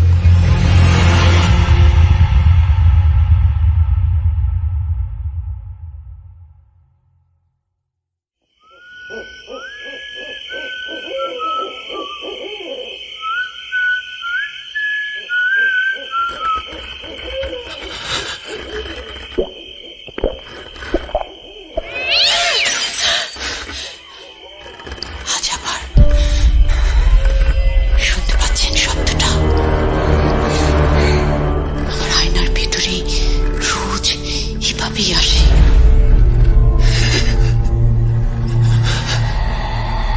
Booth.com with Russell. আরো একবার আপনাদের সবাইকে স্বাগত জানাচ্ছি। আমি রাসেল। আশা করছি আপনারা সবাই ভালো আছেন, ভালোর দলে আছেন। আমিও ভালো আছি, ভালোর দলে আছি। এবং এখন আমরা তৃতীয় অডিও ক্লিপে যাব। আমাদের অডিও ক্লিপের মান যে ভালো হচ্ছে সেই ফিডব্যাক আপনাদের কাছ থেকে প্রতিনিয়ত পাচ্ছি। এবং আপনারা যত বেশি পার্টিসিপেট করবেন, যত বেশি আপনারা এই ধরনের ঘটনা পাঠাবেন, তত বেশি কিন্তু আমরা সমৃদ্ধ হব এবং দারুণ দারুণ সবকিছু আপনাদের সামনে নিয়ে এসে উপস্থাপন করতে পারবো। আমরা চলে যাব আমাদের পরবর্তী ঘটনায়। আসসালামু আলাইকুম রাসেল ভাই, আমি শাহরিয়ার, ঢাকা বিভাগের নরসিংদী জেলার শেষ বর্ডার থেকে বলছি। শেষ বর্ডার বলার কারণ আমাদের গ্রামটা নরসিংদী জেলার শেষ গ্রামটি। আমাদের গ্রামের পর থেকে নারায়ণগঞ্জ জেলাটি শুরু। সো আর কথা না বাড়িয়ে আমি আমার ঘটনা শুরু করি। আমাদের ঘটনাটা আমাদের ফ্যামিলির সাথে ঘটা এবং কন্টিনিউয়াসলি করতেছে আমাদের বাড়িতে। সো প্রথম ঘটনাটি আমার আম্মুর সাথে হয়। তো আমি আমার বাড়ির একটু ডিটেলস বলতে চাই। আমাদের বাড়ি থেকে একটু দূরে আমাদের রান্নাঘরটা। সো এর মাঝখানে, বাড়ি আর রান্নাঘরের মাঝখানে একটি কমলার চারা বলতেছি, আসলে এটা গাছও না, মানে একবারে চারাও না, মানে 3-4 বছর, 5 থেকে 6 ফিট হবে। এটার মধ্যে 2 বছর ধরে মানে কমলা হইতেছে। তো আমার আম্মু মানে 9টা থেকে 10টার মধ্যে মানে রুম থেকে বের হয়েছে যে রান্না করে যাবে। ওই সময় কারেন্ট চলে গেছে। তো মোবাইলের লাইট জ্বালিয়ে মানে উনি বের হন। তো আম্মু বের হওয়ার পর মানে মোবাইলের লাইটটা যখন মানে ওই গাছটার মধ্যে ধরেন, তখন আম্মু দেখতে পেল যে ওই গাছটা পুরো মানে উল্টো হয়ে মাটির সাথে মিশে গেছে। মিশে আবার সাথে সাথে আগের জায়গায়। তো আম্মু জিনিসটা দেখে মানে ওই সময় ভাবলো যে হয়তো চোখের ভুল বা কি ঘটলো, আম্মু তখন বুঝতে পারলো না। কারণ একটা গাছ 5 থেকে 6 ফিট গাছটা একবার মাটির সাথে মিশে গিয়ে আবার মানে আগের জায়গায় মানে ফিরে আসছে, ওইটা অন্যরকম একটু। তো জিনিসটা দেখে আম্মু ভয় পাই কিনা জানি না, সাথে সাথে আমাদেরকে এসে মানে বলে যে আমি তো এরকম এরকম দেখছি। গাছটার সাথে সাথে মাটির সাথে একবারে মানে লেগে সাথে সাথে আবার আগের জায়গায় মুভ করলো, মানে আগে যে এরকম ছিল ওই রকম। তো ওই ঘটনাটার 3 দিন পর রাসেল ভাই আমার যে গাছটা আছে কমলার চারাটা, ওইটা পুরোপুরি শুকিয়ে যায় এবং গাছটা মারা যায়। তো জিনিসটা খুবই অন্যরকম। আমি এরকম একটা জিনিস দেখছি এবং 3 দিন পর গাছটা মারা যায়। গাছটার বয়স তেমন ছিল না, 3 বছর আগে আমি একটা কলবের গাছ লাগাইছি, ওইটা মানে মারা যায়। তো যাই হোক, এটা প্রথম ঘটনা। দ্বিতীয় ঘটনাটা ঘটে আমার সাথে। আমি মাগরিবের মানে আজানের 10 থেকে 12 মিনিট আগে ঘটনাটা ঘটে আমার সাথে। আমি তখন মানে শুয়েছিলাম, সন্ধ্যাবেলা শুয়ে শুয়ে মোবাইলে নাটক দেখতেছি। তো আমি যে রুমে শুয়েছিলাম ওই রুমের মানে পরের যে রুমটা আছে ওইটা আমার খাটের বরাবর, মানে খাটের ঠিক বরাবর ওই রুমের দরজাটা। সো আমি দেখলাম যে ওই রুমের দরজাটা হুট করে মানে একটু খুলে গেল। আমার রুমটা তখন মানে লাইট চালানো ছিল না, ওই রুম পুরোপুরি অন্ধকার। সো আমি ভাবলাম হয়তো আমার আম্মু ওই রুমটা মানে খুলছে দরজাটা, যে আমার বলার জন্য যে এখনো শুয়ে আছিস কেন, মানে নামাজ যা, এরকম বলে, সবসময় বলে। যদি মানে নামাজ না পড়ে শুয়ে থাকি বা আজানার আগে শুয়ে থাকি, ওই সময় আম্মু মানে বলে। তো আমি ভাবলাম হয়তো আম্মু খুলছে দরজাটা, কিন্তু আমি ওই দিকে একটু মানে চেয়ে আবার মোবাইলের দিকে মানে নাটক দেখতেছি। পরে হুট করে আবার দরজাটা বন্ধ হয়ে গেল। তো আমি কি মনে করে মানে আমার জিনিসটা অন্যরকম লাগলো যে আম্মু যদি খুলতো তাহলে আম্মু তো কিছু একটা বলতো আমারে। পরে আমি খাট থেকে নামলাম, নেমে কি জানি মনে করে আমি আমার মোবাইলের টর্চটা মানে জ্বালাইলাম। হয়তো আমার ওই সময় অনেক কেমন জানি ভয় ভয় লাগতেছে, কারণ আমি ওই রুমের জানালা আর দরজা ভিতর থেকে মানে লাগিয়ে এই রুমে আইসা মানে শুয়ে শুয়ে মোবাইল দেখতেছি।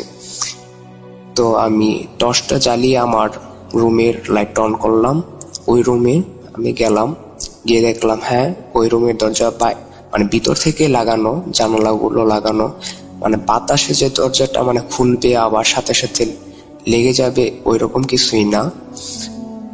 পরে আমি জিনিসটা দেখে মানে আমি ওই সময় ভয়ই পাইলাম। ওইটা আমি আম্মুরের সাথে সাথে জানাইলাম। পরে আম্মু মানে ওই ঘটনার পর থেকে মানে যে আমাদের ওই যে গাছটা পুরো মাটির সাথে লাগিয়ে গেছে, ওইটা মানে আম্মু বলার পর আমরা মানে কেউই তেমন একটা মানে বিশ্বাস করি নেই। বলছি যে তুমি ভুল দেখছো, গাছটা হয়তো অন্য কারণে মারা যেতে পারে এরকম। পরে আম্মু বলতেছে যে দেখ মানে তোরা তো আমার কথা বিশ্বাস করিস না, আমি যে বলছি বাড়ির মধ্যে মানে কিছু অদ্ভুত কিছু করতেছে। পরে ওইটা মানে আমার চোখের ভুল হতেই পারে না, কারণ আমি দেখলাম যে দরজাটা পুরো খুললো, ওই রুমে অন্ধকার ছিল ওইটাও আমি দেখছি, এবং 5 থেকে 6 সেকেন্ডের পর আবার দরজাটা মানে অটোমেটিক লেগে গেল। দরজাটা পুরোপুরি খোলে নাই, আবার মানে হালকা একটু খোলে নাই, মানে মাঝারি আকারে মানে খুলছে, মানে যেমন কেউ খুললে টাকার জন্য খোলে বা ইয়া করে ওই রকম। ওইটা দেখে আমি খুবই ভয় পাই। এরপর একটা মানে ভয়াবহ আমি স্বপ্ন দেখি। যাই হোক, স্বপ্নের কথা বলা ঠিক না। তো তৃতীয় ঘটনাটা আমি বলি। তৃতীয় ঘটনাটা খুবই রিসেন্ট, কিছুদিন এই মাসের 10 থেকে 12 তারিখে ঘটনাটা।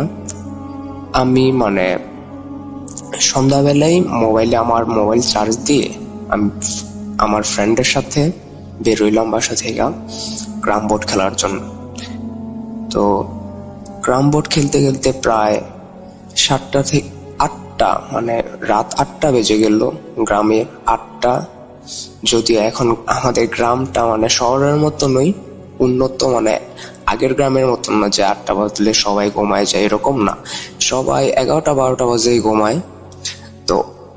এখন রাসেল ভাই এখন কিছুদিন ধরে মানে রাত্রে 12টার পর থেকে মানে চাঁদ উঠতেছে ঠিকই, কিন্তু সন্ধ্যাবেলাটা খুবই অন্ধকার থাকে, একবারে কালো যে অন্ধকারটা আছে ওইটা। সো আমার কাছে মোবাইলও ছিল না, আমি আস্তে আস্তে মানে আমাদের বাড়ির আগে একটা উঠান আছে, বড় উঠান। সো উঠান আসতেছি, কালো মানে অন্ধকারে কিছুই দেখতেছি না, সবই মানে কালো কালো লাগতেছে। যাই হোক, ফুট করে মানে পিছন থেকে মানে একটা কুকুর মানে কেউ করে উঠলো, মানে দাগ দিয়ে উঠলো। সো এখন মানে কুকুর খুবই আক্রমণাত্মক, মানে কুকুর মানে এই সময় নাকি পাগল হয়ে যায়, মানে কামড় টামড় দেয়। সো আমি এটা ভেবে একটু মানে তাড়াতাড়ি হাঁটতেছি। তাড়াতাড়ি হাঁটার সময় রাসেল ভাই হুট করে মানে কি যেন মানে আমার কপালে এসে মানে বাড়ির মতো লাগলো, যে কিছু একটা আমার কপালের মধ্যে এসে মানে বাড়ি দিচ্ছে এরকম। সো আমি বুঝতে পারলাম না, আমি খুবই তাড়াহুড়া করে মানে রুমে চলে আসলাম, আম্মুরে দেখাইলাম যে দেখো তো আমার এখানে কি হয়েছে। পরে আম্মু দেখতেছে মানে জিনিসটা লাল হয়ে রয়েছে জায়গাটা, আমিও আয়নার মধ্যে খেয়াল করলাম খুবই লাল হয়ে গেছে। পরে একটু পরে জায়গাটা খুবই ফুলে গেল। সো এই ছিল রাসেল ভাই আমার সাথে অদ্ভুত কিছু ঘটনা আমাদের সাথে। সো কি বাড়ি দিল ভাই, কিসে বাড়ি দিল আমি কিছুই বলতে পারবো না, আমি কিছুই দেখলাম না। আর এমন না যে কেউ অন্য কোনো মানুষ এসে বাড়ি দিবে, কারণ উঠানটা খুবই বড় ছিল। যদি কোনো মানুষ যদি আয়সা বাড়ি দিত বা বাড়ি দেওয়ার পরে দৌড়ে মানে চলেও যাইতো, আমি আওয়াজটা শুনতে পাইতাম, বাট আমি কিছুই শুনতে পাইনি। আমার কপালটা এখনো ফুলা আছে আমি যে রেকর্ড করতেছি। এই ছিল রাসেল ভাই আমার সাথে, আমাদের ফ্যামিলির সাথে ঘটে যাওয়া কিছু ঘটনা। যদি ভালো লাগে তাহলে লিসেলামদের শোনাবেন। আসসালামু আলাইকুম। ওয়েলকাম ব্যাক, আপনাদের সবাইকে স্বাগত জানাচ্ছি আমি রাসেল। আশা করছি আপনারা সবাই ভালো আছেন, ভালোর দলে আছেন, আমিও ভালো আছি, ভালোর দলে আছি। আর এই ছিল আমাদের আজকের বিশেষ আয়োজন। যদি ভালো লেগে থাকে অবশ্যই আমাদের জানাবেন, যদি ভালো না লেগে থাকে তাও আমাদেরকে জানাবেন। আমরা যেটা করতে চাই আজকের মতো বিদায় নিতে চাই, ফিরে আসবো আবারও আগামী সপ্তাহে। সেই পর্যন্ত সবাই ভালো থাকুন, সুস্থ থাকুন, মোস্ট ইম্পর্টেন্টলি ভূত.com-এর সাথে থাকুন। এবং আগে কিন্তু একটা সময়ে ছোট্ট একটা কথা বলে শেষ করি, ঈদে যেমন আমরা বাড়ি গেলাম না কয়েকদিন আগে কিন্তু বৈশাখেও মানুষ বাড়ি যেত, পরিবারের কাছে ফিরত।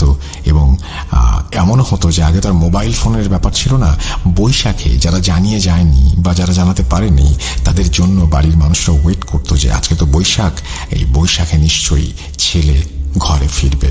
তো এরকম একটা ব্যাপার ছিল। যাই হোক, বৈশাখের কথায় মনে পড়ে যাচ্ছে অনেক কিছু। আপনারা সবাই ভালো থাকবেন, সুস্থ থাকবেন, মোস্ট ইম্পর্টেন্টলি ভূত.com-এর সাথে থাকবেন।